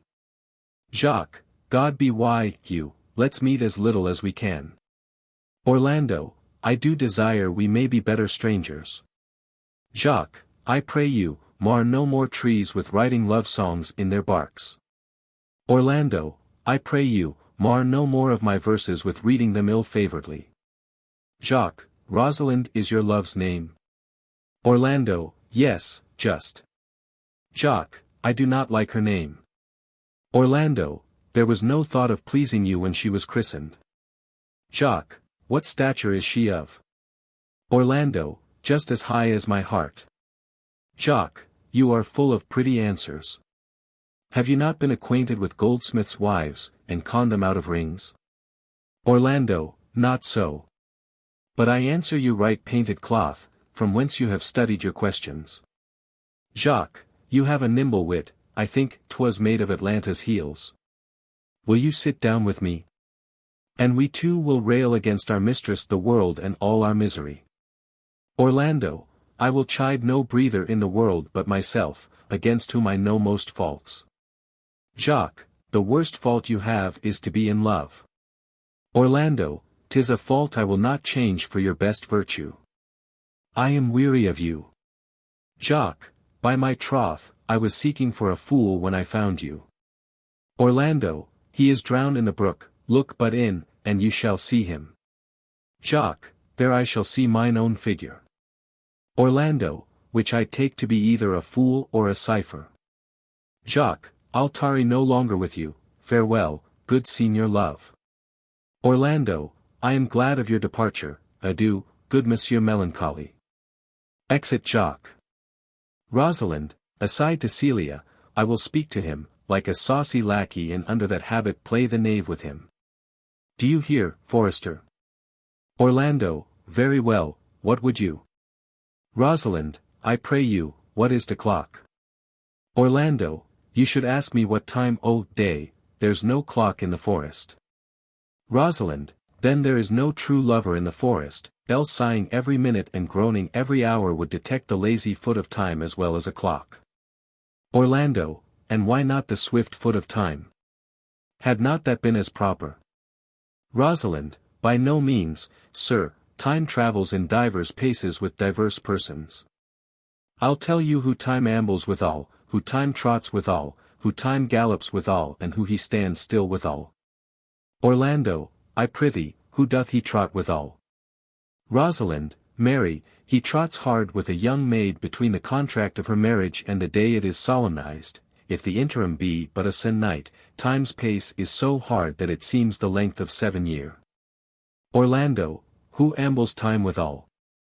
Rosalind, with a priest that lacks Latin and a rich man that hath not the gout, for the one sleeps easily because he cannot study, and the other lives merrily because he feels no pain, the one lacking the burden of lean and wasteful learning, the other knowing no burden of heavy tedious penury. These time ambles withal.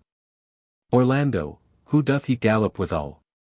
Rosalind, with a thief to the gallows, for though he go as softly as foot can fall, he thinks himself too soon there. Orlando, who stays it still withal? Rosalind, with lawyers in the vacation, for they sleep between term and then they perceive not how time moves. Orlando, where dwell you, pretty youth? Rosalind, with this shepherdess, my sister. Here in the skirts of the forest, like fringe upon a petticoat. Orlando, are you native of this place? Rosalind, as the coney that you see dwell where she is kindled. Orlando, your accent is something finer than you could purchase in so removed a dwelling. Rosalind, I have been told so of many, but indeed an old religious uncle of mine taught me to speak, who was in his youth an inland man. One that knew courtship too well, for there he fell in love. I have heard him read many lectures against it, and I thank God I am not a woman, to be touched with so many giddy offences as he hath generally taxed their whole sex withal. Orlando, can you remember any of the principal evils that he laid to the charge of women? Rosalind, there were none principal.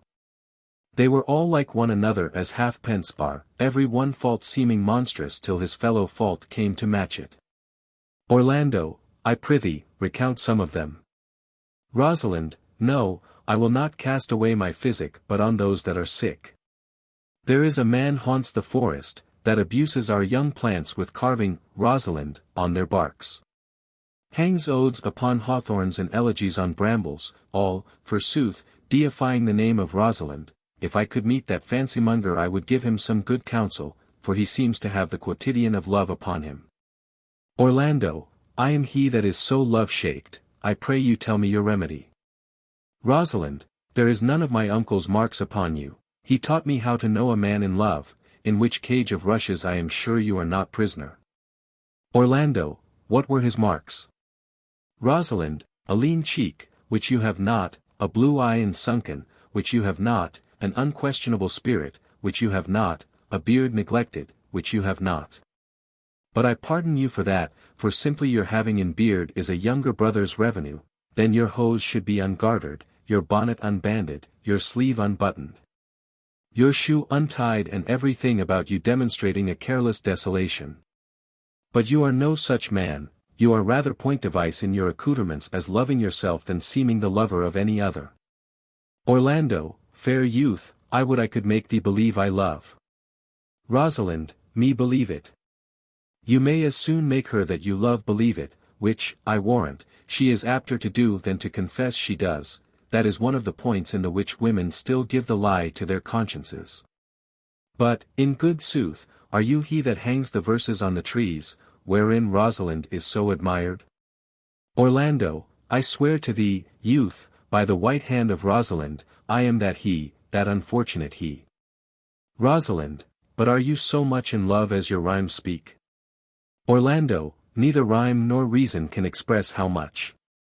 Rosalind, love is merely a madness, and, I tell you, deserves as well a dark house and a whip as madmen do, and the reason why they are not so punished and cured is, that the lunacy is so ordinary that the whippers are in love too. Yet I profess curing it by counsel.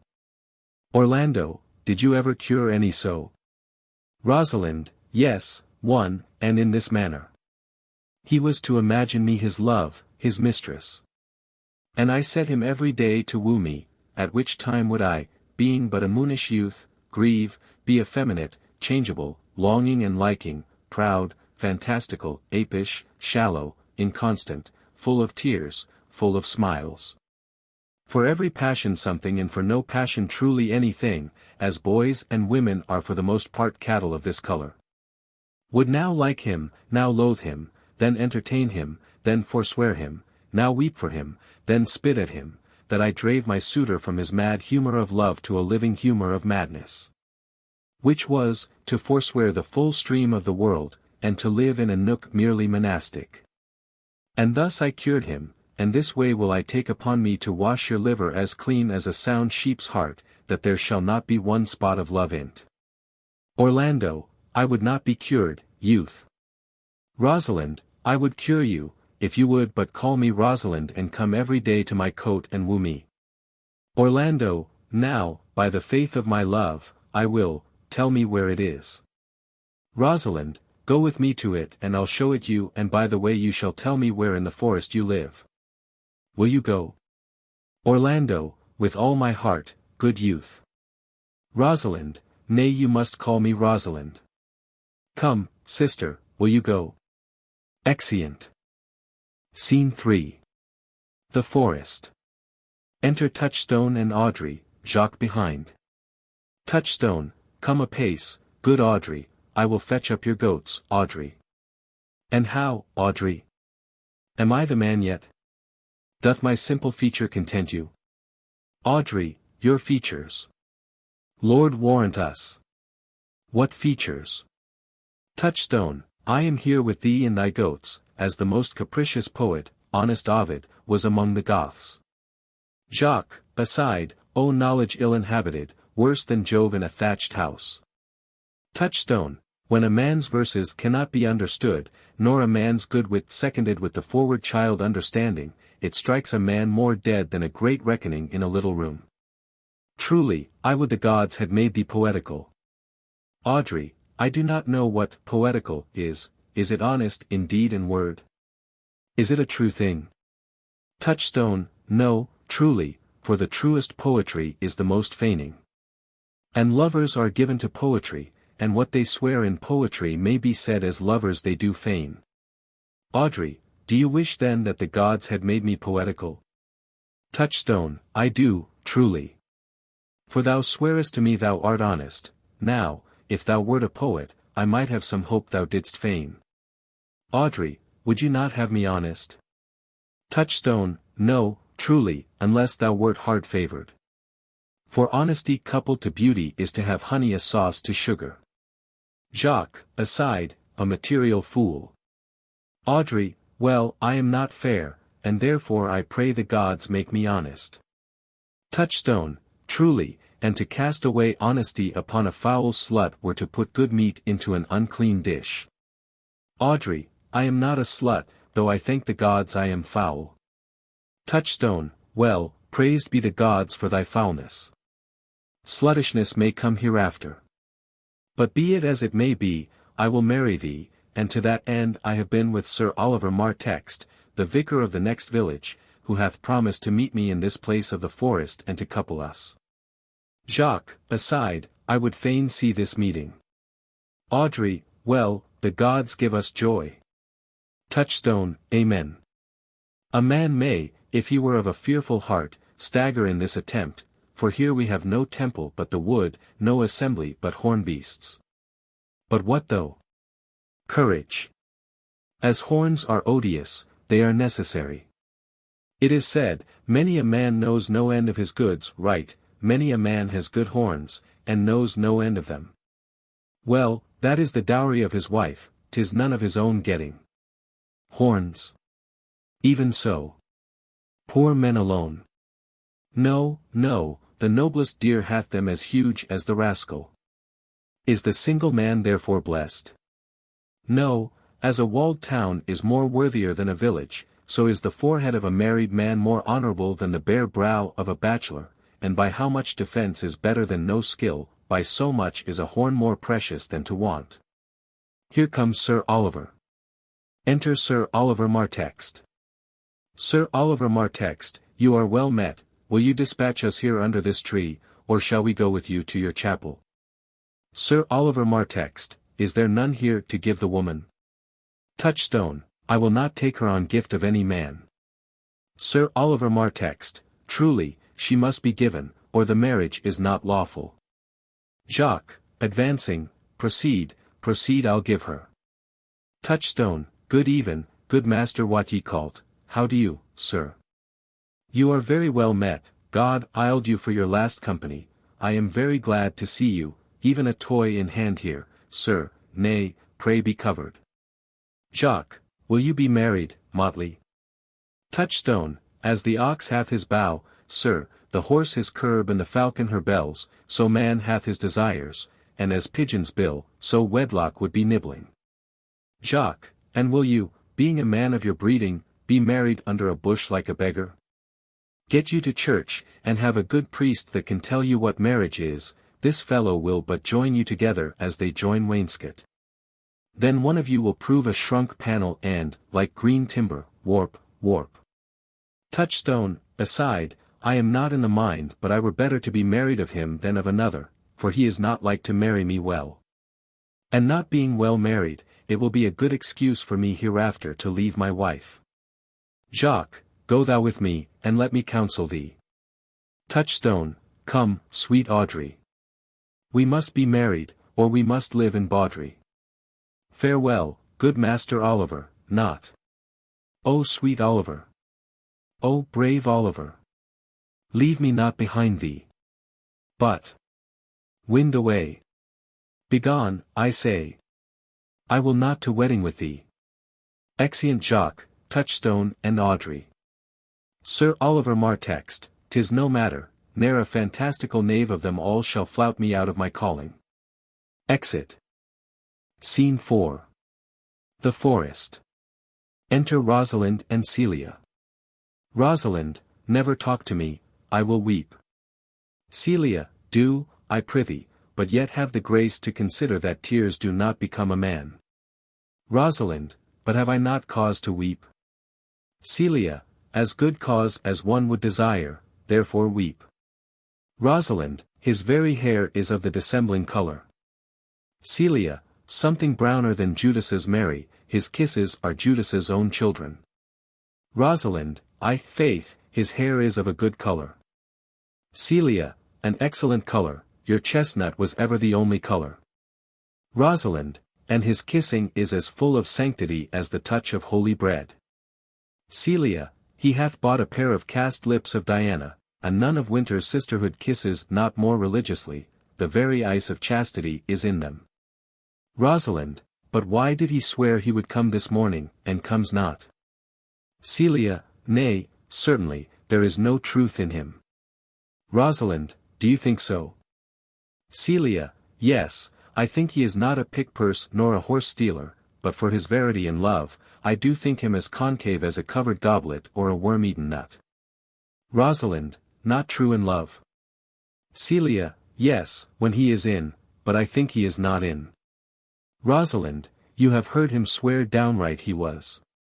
Celia, was, is not, is, besides, the oath of a lover is no stronger than the word of a tapster. They are both the confirmer of false reckonings. He attends here in the forest on the Duke your father. Rosalind, I met the Duke yesterday and had much question with him. He asked me of what parentage I was. I told him, of as good as he. So he laughed and let me go. But what talk we of fathers, when there is such a man as Orlando? Celia, oh, that's a brave man. He writes brave verses, speaks brave words, swears brave oaths and breaks them bravely, quite traverse, athwart the heart of his lover. As a puisne tilter, that spurs his horse but on one side, breaks his staff like a noble goose, but all's brave that youth mounts and folly guides. Who comes here? Enter Corin. Corin, mistress and master, you have oft inquired after the shepherd that complained of love, who you saw sitting by me on the turf, praising the proud disdainful shepherdess. That was his mistress. Celia, well, and what of him? Corin, if you will see a pageant truly played, between the pale complexion of true love, and the red glow of scorn and proud disdain, go hence a little and I shall conduct you, if you will mark it. Rosalind, oh, come, let us remove. The sight of lovers feedeth those in love. Bring us to this sight, and you shall say, I'll prove a busy actor in their play. Exeunt. Scene V. Another part of the forest. Enter Silvius and Phoebe. Silvius, sweet Phoebe, do not scorn me, do not, Phoebe. Say that you love me not, but say not so. In bitterness. The common executioner, whose heart the accustomed sight of death makes hard, falls not the axe upon the humbled neck, but first begs pardon, will you sterner be? Then he that dies and lives by bloody drops. Enter Rosalind, Celia, and Corin, behind. Phoebe, I would not be thy executioner. I fly thee, for I would not injure thee. Thou tell'st me there is murder in mine eye. 'Tis pretty, sure, and very probable. That eyes, that are the frailest and softest things, who shut their coward gates on atomies, should be called tyrants, butchers, murderers. Now I do frown on thee with all my heart. And if mine eyes can wound, now let them kill thee. Now counterfeit to swoon, why now fall down? Or if thou canst not, oh, for shame, for shame. Lie not, to say mine eyes are murderers. Now show the wound mine eye hath made in thee. Scratch thee but with a pin, and there remains some scar of it, lean but upon a rush, the cicatrice and capable impressure. Thy palm some moment keeps. But now mine eyes, which I have darted at thee, hurt thee not. Nor, I am sure, there is no force in eyes that can do hurt. Silvius, O dear Phoebe, if ever, as that ever may be near, you meet in some fresh cheek the power of fancy, then shall you know the wounds invisible that love's keen arrows make. Phoebe, but till that time, come not thou near me, and when that time comes, afflict me with thy mocks, pity me not. As till that time I shall not pity thee. Rosalind, and why, I pray you? Who might be your mother? That you insult, exult, and all at once, over the wretched? What though you have no beauty? As, by my faith, I see no more in you than without candle may go dark to bed. Must you be therefore proud and pitiless? Why, what means this? Why do you look on me? I see no more in you than in the ordinary of nature's sail work. Odie's my little life. I think she means to tangle my eyes too. No, faith, proud mistress, hope not after it.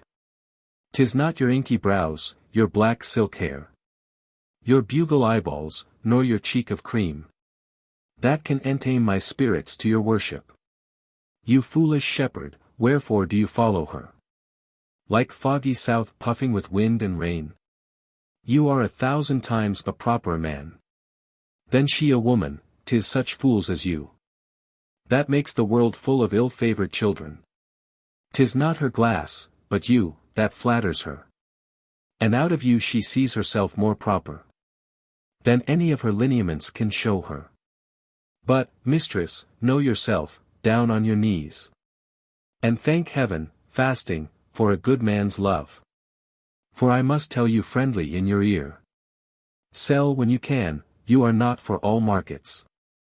Cry the man mercy, love him. Take his offer. Foul is most foul, being foul to be a scoffer. So take her to thee, shepherd, fare you well. Phoebe, sweet youth, I pray you, chide a year together. I had rather hear you chide than this man woo. Rosalind, he's fallen in love with your foulness and she'll fall in love with my anger. If it be so, as fast as she answers thee with frowning looks, I'll sauce her with bitter words. Why look you so upon me? Phoebe, for no ill will I bear you. Rosalind, I pray you, do not fall in love with me. For I am falser than vows made in wine. Besides, I like you not. If you will know my house, 'tis at the tuft of olives here hard by. Will you go, sister? Shepherd, ply her hard. Come, sister. Shepherdess, look on him better. And be not proud, though all the world could see. None could be so abused in sight as he. Come, to our flock. Exeunt Rosalind, Celia and Corin. Phoebe, dead shepherd, now I find thy saw of might. Who ever loved that loved not at first sight? Silvius, sweet Phoebe. Phoebe, ha, what say'st thou, Silvius? Silvius, sweet Phoebe, pity me. Phoebe, why, I am sorry for thee, gentle Silvius. Silvius, wherever sorrow is, relief would be. If you do sorrow at my grief and love, by giving love your sorrow and my grief, we're both extermined. Phoebe, thou hast my love, is not that neighborly? Silvius, would have you.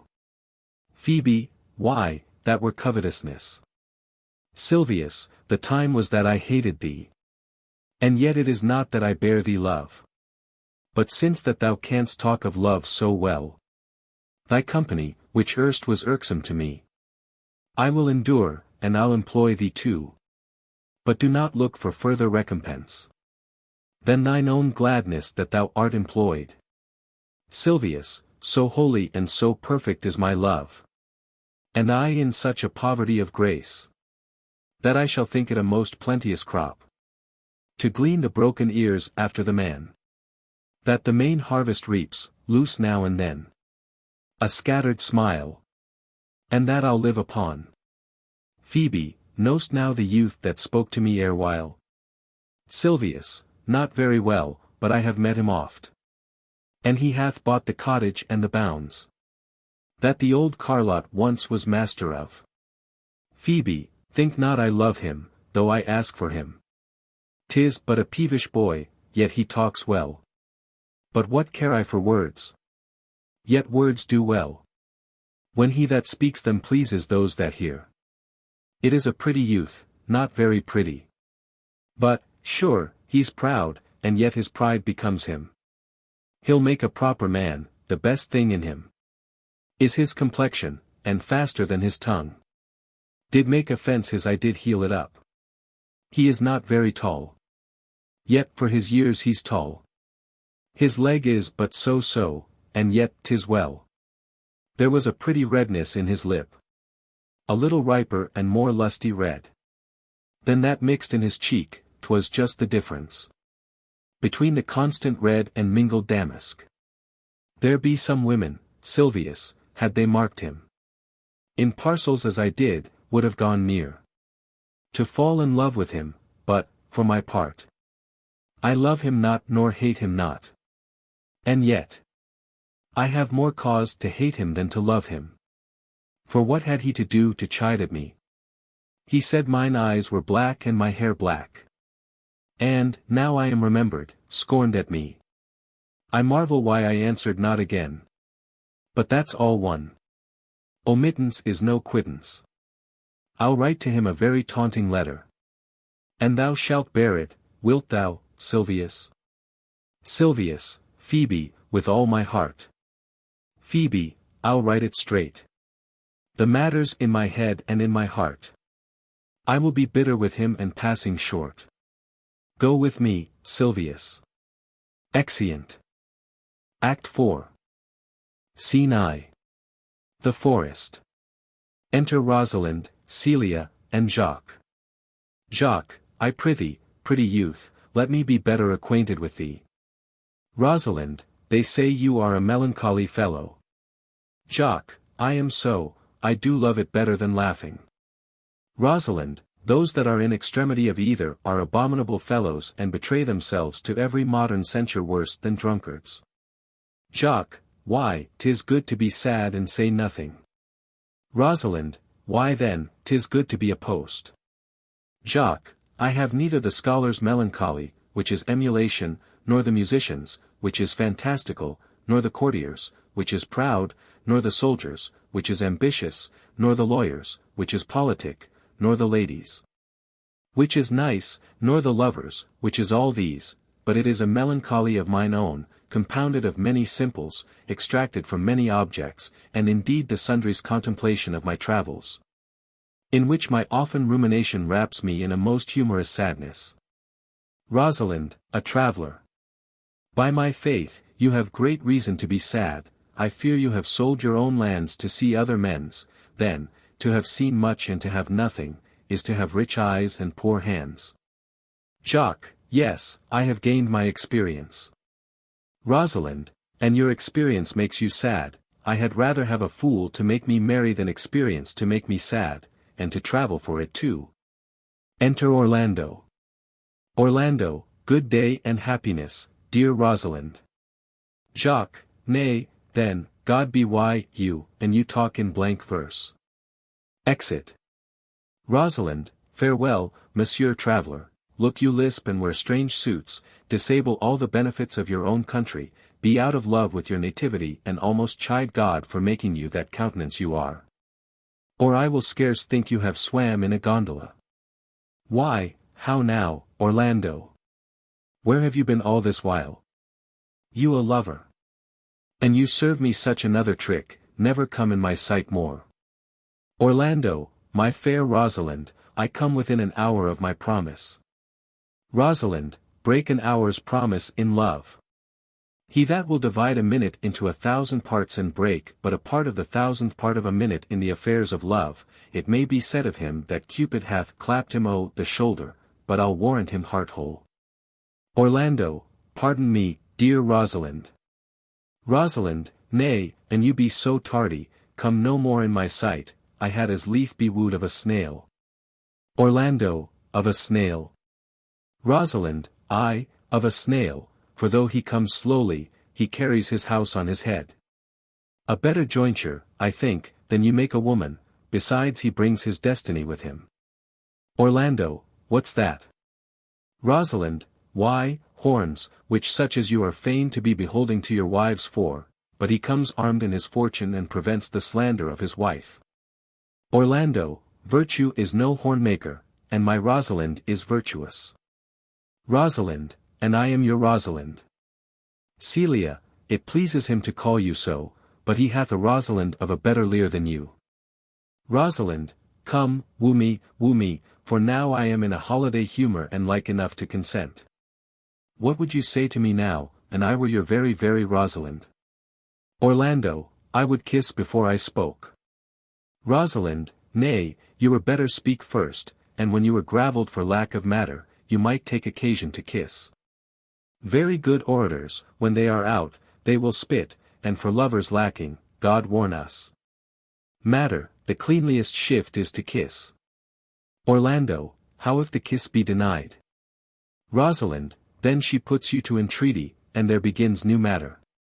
Orlando, who could be out, being before his beloved mistress? Rosalind, marry, that should you, if I were your mistress, or I should think my honesty ranker than my wit. Orlando, what, of my suit? Rosalind, not out of your apparel, and yet out of your suit. Am not I your Rosalind? Orlando, I take some joy to say you are, because I would be talking of her. Rosalind, well in her person I say I will not have you. Orlando, then in mine own person I die. Rosalind, no, faith, die by attorney. The poor world is almost 6,000 years old, and in all this time there was not any man died in his own person, videlicet, in a love cause. Troilus had his brains dashed out with a Grecian club, yet he did what he could to die before, and he is one of the patterns of love. Leander, he would have lived many a fair year, though Hero had turned nun, if it had not been for a hot midsummer night. For, good youth, he went but forth to wash him in the Hellespont, and being taken with the cramp was drowned, and the foolish coroners of that age found it was Hero of Cestus. But these are all lies. Men have died from time to time and worms have eaten them, but not for love. Orlando, I would not have my right Rosalind of this mind, for, I protest, her frown might kill me. Rosalind, by this hand, it will not kill a fly. But come, now I will be your Rosalind in a more coming on disposition, and ask me what you will. I will grant it. Orlando, then love me, Rosalind. Rosalind, yes, faith, will I, Fridays and Saturdays and all. Orlando, and wilt thou have me? Rosalind, I, and 20 such. Orlando, what sayest thou? Rosalind, are you not good? Orlando, I hope so. Rosalind, why then, can one desire too much of a good thing? Come, sister, ye shall be the priest and marry us. Give me your hand, Orlando. What do you say, sister? Orlando, pray thee, marry us. Celia, I cannot say the words. Rosalind, you must begin, will you, Orlando? Celia, go to. Will you, Orlando, have to wife this Rosalind? Orlando, I will. Rosalind, I, but when? Orlando, why now, as fast as she can marry us. Rosalind, then you must say, I take thee, Rosalind, for wife.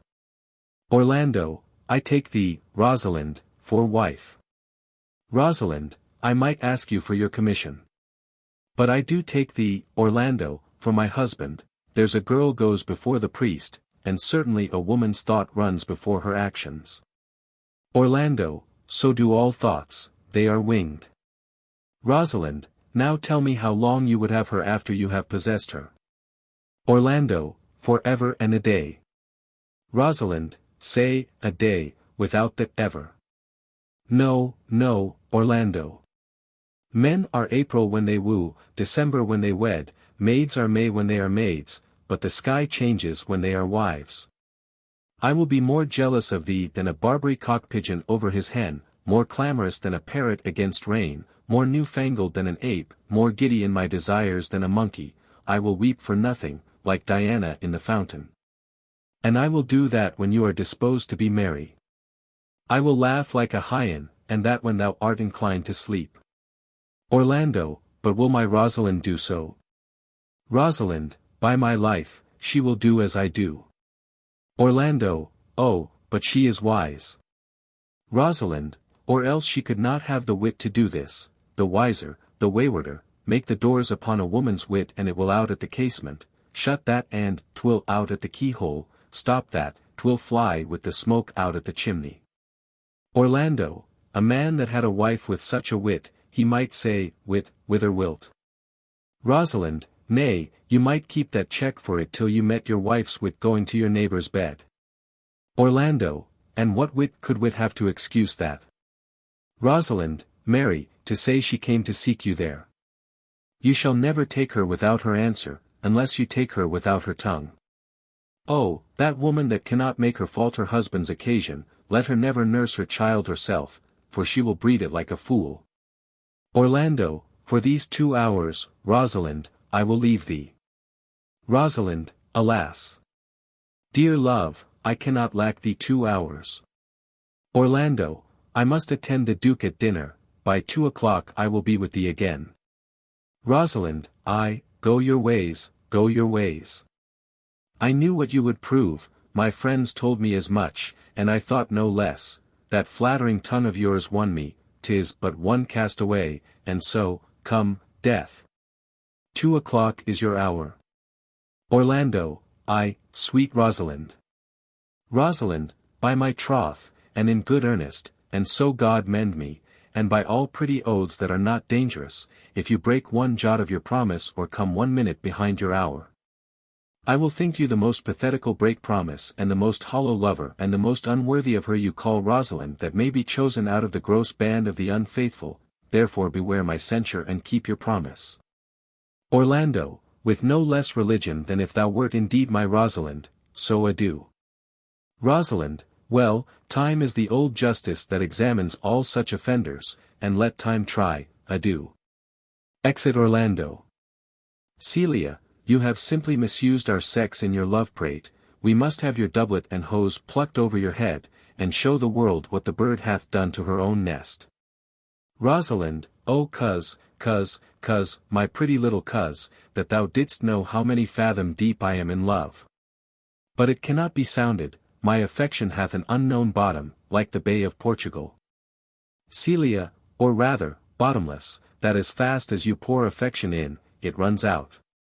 Rosalind, no, that same wicked bastard of Venus that was begot of thought, conceived of spleen and born of madness, that blind rascally boy that abuses every one's eyes because his own are out, let him be judge how deep I am in love.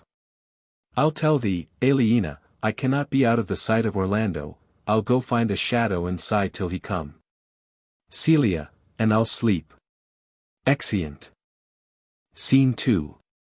The Forest. Enter Jacques, lords, and foresters. Jacques, which is he that killed the deer?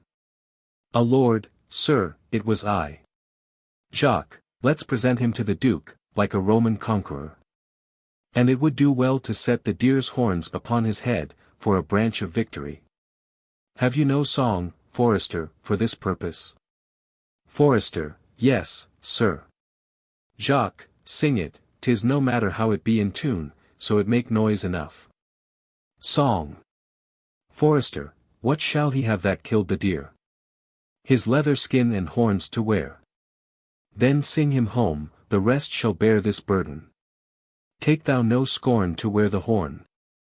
It was a crest ere thou wast born. Thy father's father wore it. And thy father bore it. The horn, the lusty horn, is not a thing to laugh to scorn. Exeunt. Scene 3. The Forest. Enter Rosalind and Celia. Rosalind, how say you now? Is it not past 2 o'clock? And here much Orlando. Celia, I warrant you, with pure love and troubled brain, he hath ta'en his bow and arrows and is gone forth to sleep. Look, who comes here? Enter Silvius.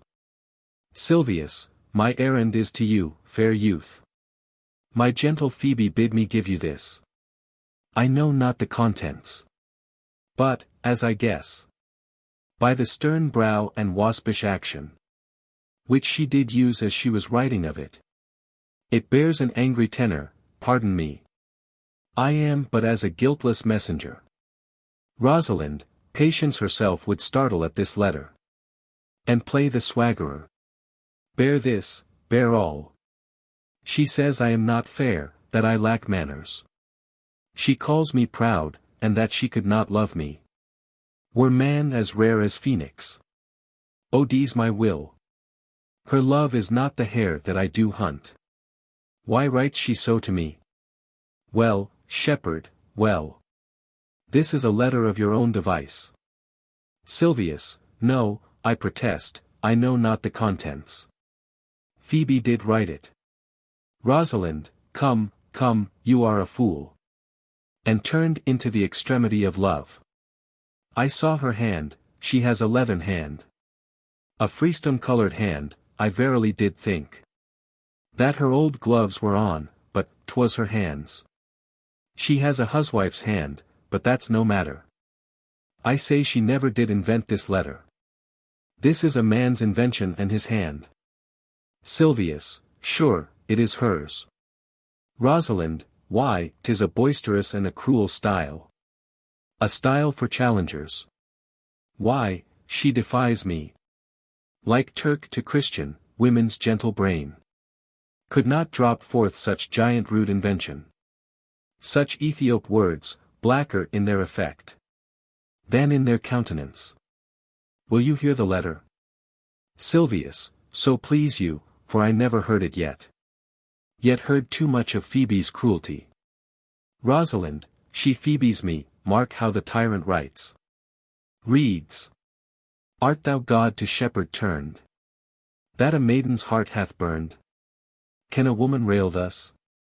Silvius, call you this railing? Rosalind, reads, why, thy Godhead laid apart. Warst thou with a woman's heart? Did you ever hear such railing? Whiles the eye of man did woo me. That could do no vengeance to me. Meaning me a beast. If the scorn of your bright eyne have power to raise such love in mine. Alack, in me what strange effect would they work in mild aspect? Whiles you chid me, I did love. How then might your prayers move? He that brings this love to thee little knows this love in me. And by him seal up thy mind. Whether that thy youth and kind will the faithful offer take of me and all that I can make. Or else by him my love deny. And then I'll study how to die.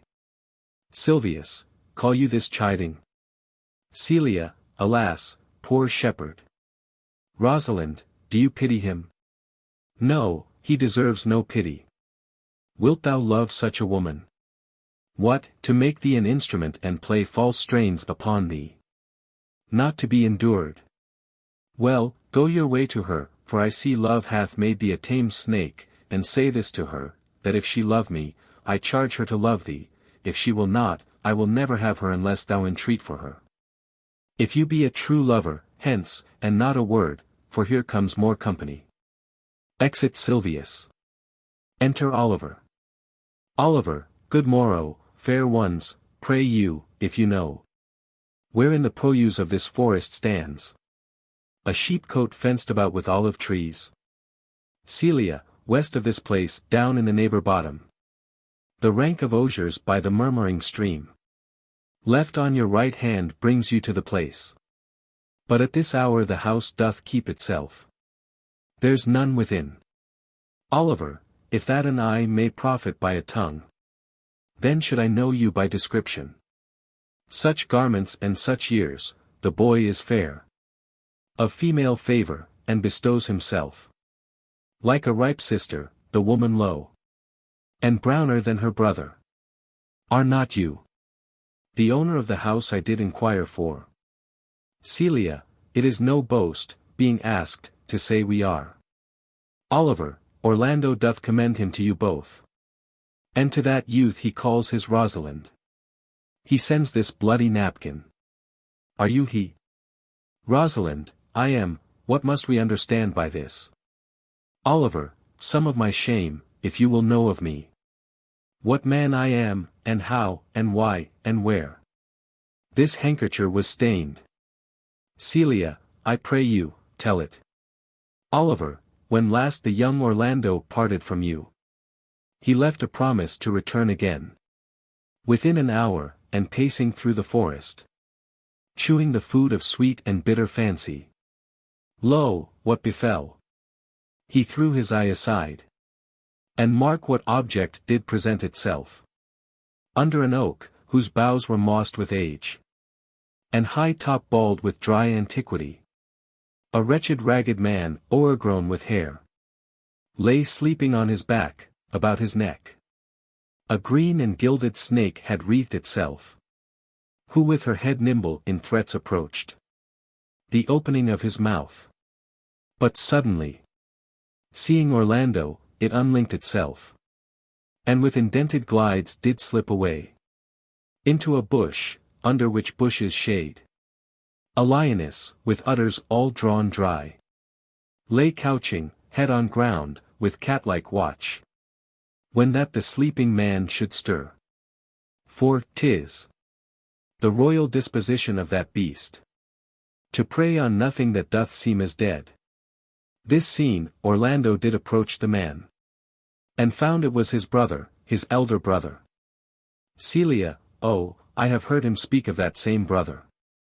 And he did render him the most unnatural that lived amongst men. Oliver, and well he might so do, for well I know he was unnatural. Rosalind, but, to Orlando, did he leave him there. Food to the sucked and hungry lioness. Oliver, twice did he turn his back and purposed so. But kindness, nobler ever than revenge, and nature, stronger than his just occasion, made him give battle to the lioness, who quickly fell before him, in which hurtling from miserable slumber I awaked. Celia, are you his brother? Rosalind, was you he rescued? Celia, was you that did so oft contrive to kill him? Oliver, 'twas I, but 'tis not I do not shame to tell you what I was, since my conversion so sweetly tastes, being the thing I am. Rosalind, but, for the bloody napkin. Oliver, by and by, when from the first to last betwixt us two tears our recountiments had most kindly bathed, as how I came into that desert place. In brief, he led me to the gentle Duke, who gave me fresh array and entertainment, committing me unto my brother's love, who led me instantly unto his cave. There stripped himself, and here upon his arm the lioness had torn some flesh away, which all this while had bled, and now he fainted, and cried, in fainting, upon Rosalind. Brief, I recovered him, bound up his wound, and, after some small space, being strong at heart, he sent me hither, stranger as I am, to tell this story, that you might excuse his broken promise, and to give this napkin, dyed in his blood unto the shepherd youth, that he in sport doth call his Rosalind. Rosalind swoons. Celia, why, how now, Ganymede? Sweet Ganymede. Oliver, many will swoon when they do look on blood. Celia, there is more in it. Cousin Ganymede. Oliver, look, he recovers. Rosalind, I would I were at home. Celia, will lead you thither. I pray you, will you take him by the arm? Oliver, be of good cheer, youth, you a man. You lack a man's heart. Rosalind, I do so, I confess it. Ah, sirrah, a body would think this was well counterfeited. I pray you, tell your brother how well I counterfeited. Hi-ho. Oliver, this was not counterfeit, there is too great testimony in your complexion that it was a passion of earnest. Rosalind, counterfeit, I assure you. Oliver, well then, take a good heart and counterfeit to be a man. Rosalind, so I do, but, faith, I should have been a woman by right. Celia, come, you look paler and paler, pray you, draw homewards. Good sir, go with us. Oliver, that will I, for I must bear answer back. How you excuse my brother, Rosalind. Rosalind, I shall devise something, but, I pray you, commend my counterfeiting to him. Will you go? Exeunt. Act V. Scene I. The Forest. Enter Touchstone and Audrey. Touchstone, we shall find a time, Audrey, patience, gentle Audrey. Audrey, faith, the priest was good enough, for all the old gentleman's saying. Touchstone, a most wicked Sir Oliver, Audrey, a most vile martext. But, Audrey, there is a youth here in the forest lays claim to you. Audrey, I know who 'tis, he hath no interest in me in the world, here comes the man you mean. Touchstone, it is meat and drink to me to see a clown, by my troth, we that have good wits have much to answer for, we shall be flouting, we cannot hold. Enter William. William, good even, Audrey. Audrey, God ye good even, William. William, and good even to you, sir. Touchstone, good even, gentle friend. Cover thy head, nay, prithee, be covered. How old are you, friend? William, 25, sir. Touchstone, a ripe age. Is thy name William? William, sir. Touchstone, a fair name. Wast born I the forest here? William, sir, I thank God. Touchstone, thank God, a good answer. Art rich? William, faith, sir, so. Touchstone, so, is good, very excellent good, and yet it is not, it is but so. Art thou wise? William, sir, I have a pretty wit. Touchstone, why, thou sayest well. I do now remember a saying, the fool doth think he is wise, but the wise man knows himself to be a fool. The heathen philosopher, when he had a desire to eat a grape, would open his lips when he put it into his mouth. Meaning thereby that grapes were made to eat and lips to open. You do love this maid? William, I do, sir. Touchstone, give me your hand.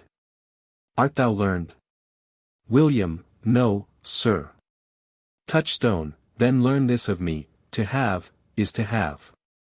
For it is a figure in rhetoric that drink, being poured out of a cup into a glass, by filling the one doth empty the other, for all your writers do consent that ipsi is he, now, you are not ipsi, for I am he.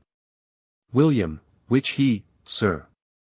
Touchstone, he, sir, that must marry this woman. Therefore, you clown, abandon, which is in the vulgar leave, the society, which in the boorish is company, of this female, which in the common is woman. Which together is, abandon the society of this female, or, clown, thou perishest, or, to thy better understanding, deest. Or, to wit I kill thee, make thee away, translate thy life into death, thy liberty into bondage, I will deal in poison with thee, or in bastinado, or in steel, I will bandy with thee in faction, I will oeran thee with policy. I will kill thee 150 ways, therefore tremble and depart. Audrey, do, good William. William, God rest you merry, sir. Exit. Enter Corin. Corin, our master and mistress seeks you, come, away. Touchstone, trip, Audrey. Trip, Audrey. I attend. Exeunt. Scene 2. The Forest.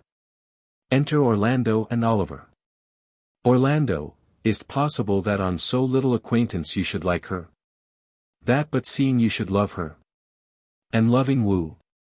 And, wooing, she should grant? And will you persever to enjoy her? Oliver, neither call the giddiness of it in question, the poverty of her, the small acquaintance, my sudden wooing, nor her sudden consenting, but say with me, I love Aliena, say with her that she loves me. Consent with both that we may enjoy each other, it shall be to your good, for my father's house and all the revenue that was old Sir Rowland's will I estate upon you, and here live and die a shepherd. Orlando, you have my consent. Let your wedding be tomorrow, thither will I invite the Duke and all's contented followers. Go you and prepare Aliena, for look you, here comes my Rosalind. Enter Rosalind. Rosalind, God save you, brother. Oliver, and you, fair sister. Exit. Rosalind, oh, my dear Orlando, how it grieves me to see thee wear thy heart in a scarf. Orlando, it is my arm. Rosalind, I thought thy heart had been wounded with the claws of a lion. Orlando, wounded it is, but with the eyes of a lady. Rosalind, did your brother tell you how I counterfeited to swoon when he showed me your handkerchief? Orlando, aye, and greater wonders than that. Rosalind, oh, I know where you are, nay, 'tis true, there was never anything so sudden but the fight of 2 rams and Caesar's thrasonical brag of, I came, saw, and overcame, for your brother and my sister no sooner met but they looked. No sooner looked but they loved, no sooner loved but they sighed, no sooner sighed but they asked one another the reason, no sooner knew the reason but they sought the remedy. And in these degrees have they made a pair of stairs to marriage which they will climb incontinent, or else be incontinent before marriage. They are in the very wrath of love and they will together, clubs cannot part them. Orlando, they shall be married tomorrow, and I will bid the Duke to the nuptial. But, oh, how bitter a thing it is to look into happiness through another man's eyes. By so much the more shall I tomorrow be at the height of heart heaviness, by how much I shall think my brother happy in having what he wishes for. Rosalind, why then, tomorrow I cannot serve your turn for Rosalind. Orlando, I can live no longer by thinking. Rosalind, I will weary you then no longer with idle talking. Know of me then, for now I speak to some purpose, that I know you are a gentleman of good conceit. I speak not this that you should bear a good opinion of my knowledge, insomuch I say I know you are. Neither do I labor for a greater esteem than may in some little measure draw a belief from you, to do yourself good and not to grace me. Believe then, if you please, that I can do strange things. I have, since I was 3-year-old, conversed with a magician, most profound in his art and yet not damnable. If you do love Rosalind so near the heart as your gesture cries it out, when your brother marries Aliena, shall you marry her? I know into what straits of fortune she is driven. And it is not impossible to me, if it appear not inconvenient to you, to set her before your eyes tomorrow human as she is and without any danger. Orlando, speakest thou in sober meanings? Rosalind, by my life, I do. Which I tender dearly, though I say I am a magician. Therefore, put you in your best array, bid your friends, for if you will be married tomorrow, you shall, and to Rosalind, if you will. Enter Silvius and Phoebe. Look, here comes a lover of mine and a lover of hers. Phoebe, youth, you have done me much ungentleness. To show the letter that I writ to you. Rosalind, I care not if I have, it is my study. To seem despiteful and ungentle to you. You are there followed by a faithful shepherd. Look upon him, love him, he worships you. Phoebe, good shepherd, tell this youth what 'tis to love. Silvius, it is to be all made of sighs and tears. And so am I for Phoebe. Phoebe, and I for Ganymede. Orlando, and I for Rosalind. Rosalind, and I for no woman. Silvius, it is to be all made of faith and service. And so am I for Phoebe. Phoebe, and I for Ganymede. Orlando, and I for Rosalind. Rosalind, and I for no woman. Silvius, it is to be all made of fantasy. All made of passion and all made of wishes. All adoration, duty, and observance. All humbleness, all patience and impatience. All purity, all trial, all observance. And so am I for Phoebe. Phoebe, and so am I for Ganymede. Orlando, and so am I for Rosalind. Rosalind, and so am I for no woman. Phoebe, if this be so, why blame you me to love you? Silvius, if this be so, why blame you me to love you? Orlando, if this be so, why blame you me to love you? Rosalind, who do you speak to, why blame you me to love you? Orlando, to her that is not here, nor doth not hear. Rosalind, pray you, no more of this. 'Tis like the howling of Irish wolves against the moon. To Silvius, I will help you, if I can, to Phoebe, I would love you, if I could. Tomorrow meet me all together. To Phoebe, I will marry you, if ever I marry woman, and I'll be married tomorrow. To Orlando, I will satisfy you, if ever I satisfied man, and you shall be married tomorrow. To Silvius, I will content you, if what pleases you contents you. And you shall be married tomorrow. To Orlando, as you love Rosalind, meet. To Silvius, as you love Phoebe, meet, and as I love no woman, I'll meet. So fare you well, I have left you commands. Silvius, I'll not fail, if I live. Phoebe, nor I. Orlando, nor I. Exeunt. Scene 3. The Forest. Enter Touchstone and Audrey.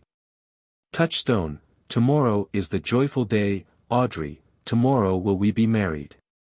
Audrey, I do desire it with all my heart. And I hope it is no dishonest desire to be a woman of the world. Here comes 2 of the banished Duke's pages. Enter 2 pages. First page, well met, honest gentleman. Touchstone, by my troth, well met. Come, sit, and a song. Second page, we are for you, sit I, the middle. First page, shall we clap into 't roundly, without hawking or spitting or saying we are hoarse, which are the only prologues to a bad voice. Second page, I faith.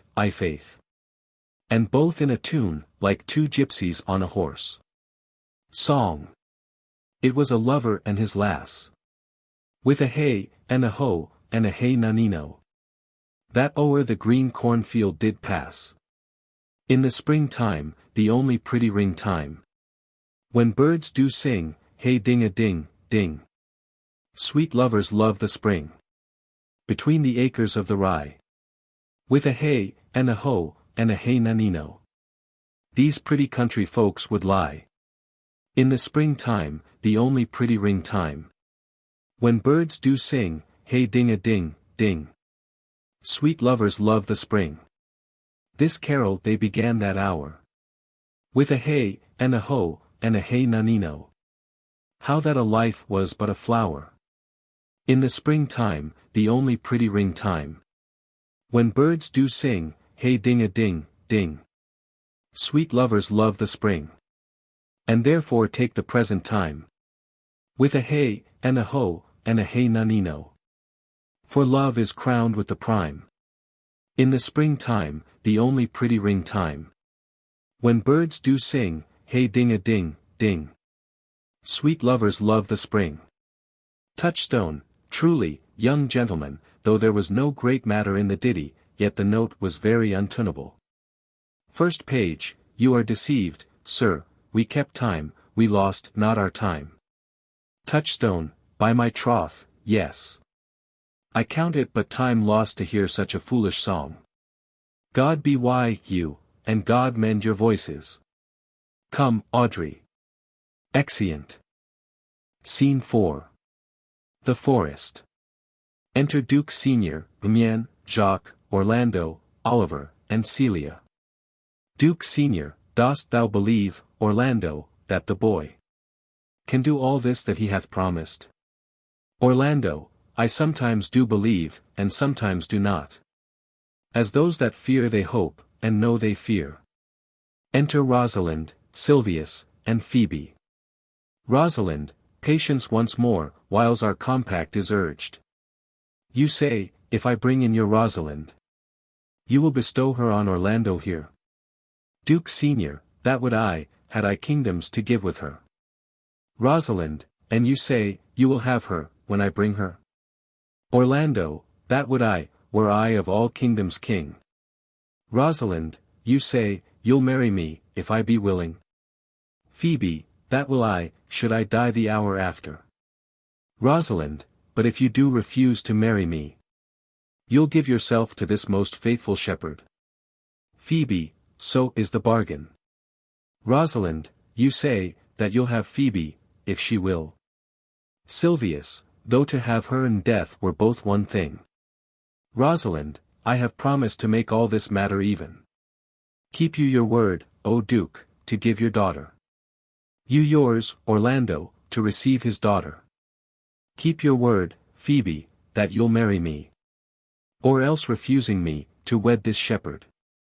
Keep your word, Silvius, that you'll marry her. If she refuse me, and from hence I go. To make these doubts all even. Exeunt Rosalind and Celia. Duke Senior, I do remember in this shepherd boy some lively touches of my daughter's favor. Orlando, my lord, the first time that I ever saw him, methought he was a brother to your daughter.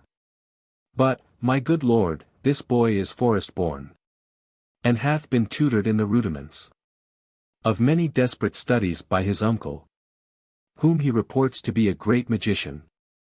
obscured in the circle of this forest. Enter Touchstone and Audrey. Jacques, there is, sure, another flood toward, and these couples are coming to the ark. Here comes a pair of very strange beasts, which in all tongues are called fools. Touchstone, salutation and greeting to you all. Jacques, good my lord, bid him welcome, this is the motley-minded gentleman that I have so often met in the forest, he hath been a courtier, he swears. Touchstone, if any man doubt that, let him put me to my purgation. I have trod a measure. I have flattered a lady, I have been politic with my friend, smooth with mine enemy, I have undone 3 tailors, I have had 4 quarrels, and like to have fought 1. Jacques, and how was that ta'en up? Touchstone, faith, we met, and found the quarrel was upon the 7th cause. Jacques, how 7th cause? Good my lord, like this fellow. Duke Senior, I like him very well. Touchstone, God, I'ld you, sir, I desire you of the like. I press in here, sir, amongst the rest of the country copulatives, to swear and to forswear, according as marriage binds and blood breaks, a poor virgin, sir, an ill-favoured thing, sir, but mine own. A poor humour of mine, sir, to take that no man else will, rich honesty dwells like a miser, sir, in a poor house, as your pearl in your foul oyster. Duke Senior, by my faith, he is very swift and sententious. Touchstone, according to the fool's bolt, sir, and such dulcet diseases. Jacques, but, for the 7th cause, how did you find the quarrel on the 7th cause? Touchstone, upon a lie 7 times removed, bear your body more seeming, Audrey, as thus, sir. I did dislike the cut of a certain courtier's beard, he sent me word, if I said his beard was not cut well, he was in the mind it was, this is called the retort courteous. If I sent him word again, it was not well cut, he would send me word, he cut it to please himself, this is called the quip modest. If again, it was not well cut, he disabled my judgment, this is called the reply churlish. If again, it was not well cut, he would answer, I spake not true, this is called the reproof valiant. If again, it was not well cut, he would say I lied, this is called the countercheck quarrelsome, and so to the lie circumstantial and the lie direct. Jacques, and how oft did you say his beard was not well cut? Touchstone, I durst go no further than the lie circumstantial, nor he durst not give me the lie direct, and so we measured swords and parted. Jacques, can you nominate in order now the degrees of the lie? Touchstone, O sir, we quarrel in print, by the book, as you have books for good manners, I will name you the degrees.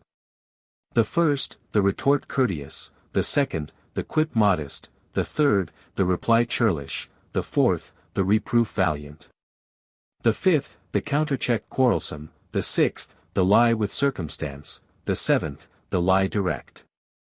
All these you may avoid but the lie direct, and you may avoid that too, with an if. I knew when 7 justices could not take up a quarrel, but when the parties were met themselves, one of them thought but of an if, as, if you said so, then I said so, and they shook hands and swore brothers. Your if is the only peacemaker. Much virtue in if. Jacques, is not this a rare fellow, my lord? He's as good at anything and yet a fool. Duke Senior, he uses his folly like a stalking horse and under the presentation of that he shoots his wit.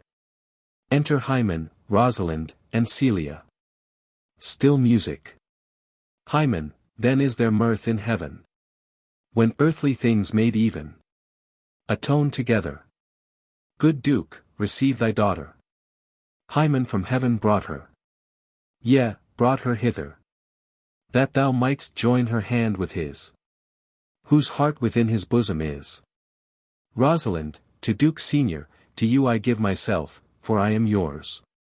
To Orlando, to you I give myself, for I am yours. Duke Senior, if there be truth in sight, you are my daughter. Orlando, if there be truth in sight, you are my Rosalind. Phoebe, if sight and shape be true. Why then, my love adieu.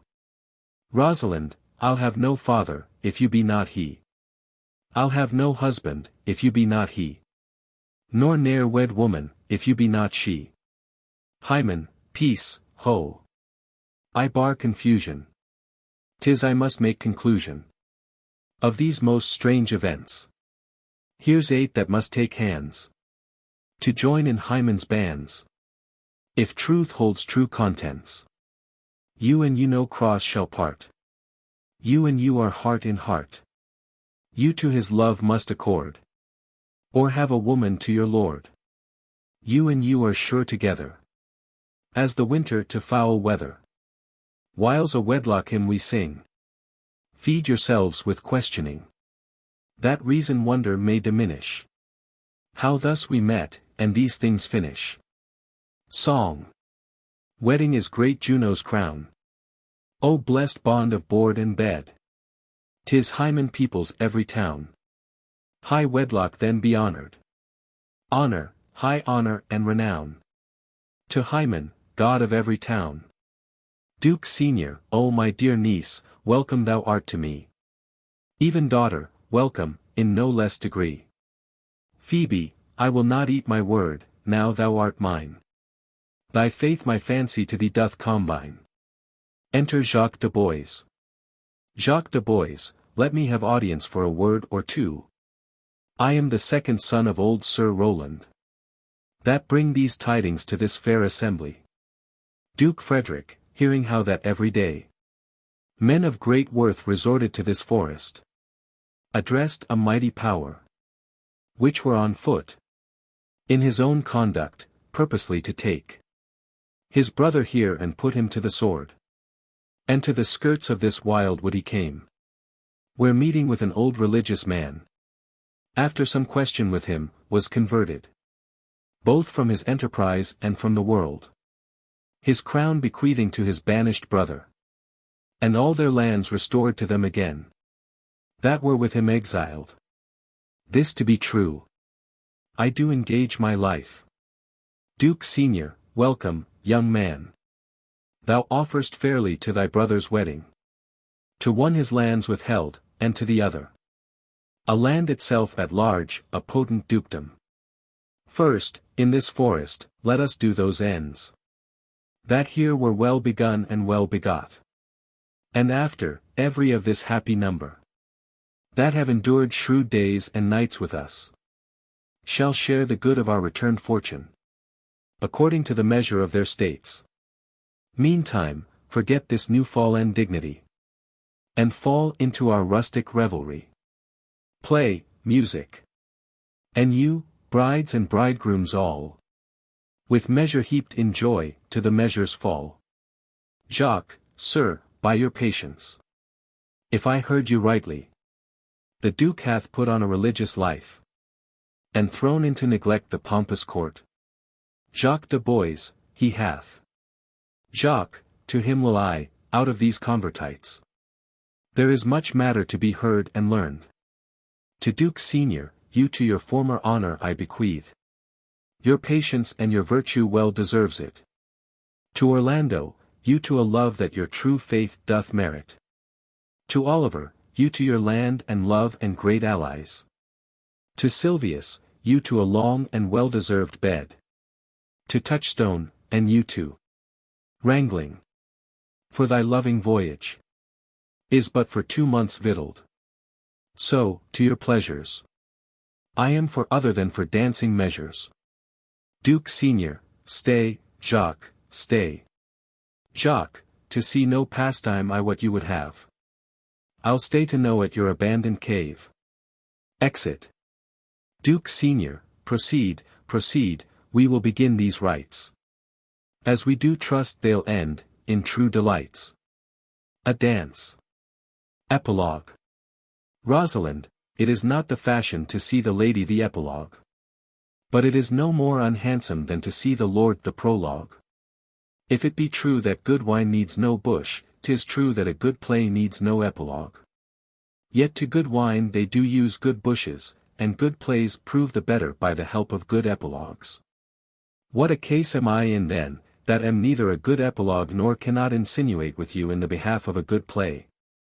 I am not furnished like a beggar, therefore to beg will not become me, my way is to conjure you, and I'll begin with the women.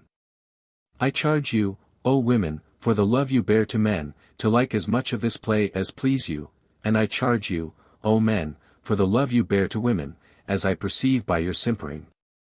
None of you hates them, that between you and the women the play may please. If I were a woman I would kiss as many of you as had beards that pleased me, complexions that liked mean breaths that I defied not, and, I am sure, as many as have good beards or good faces or sweet breaths will, for my kind offer. When I make curtsy, bid me farewell. Exeunt. The End.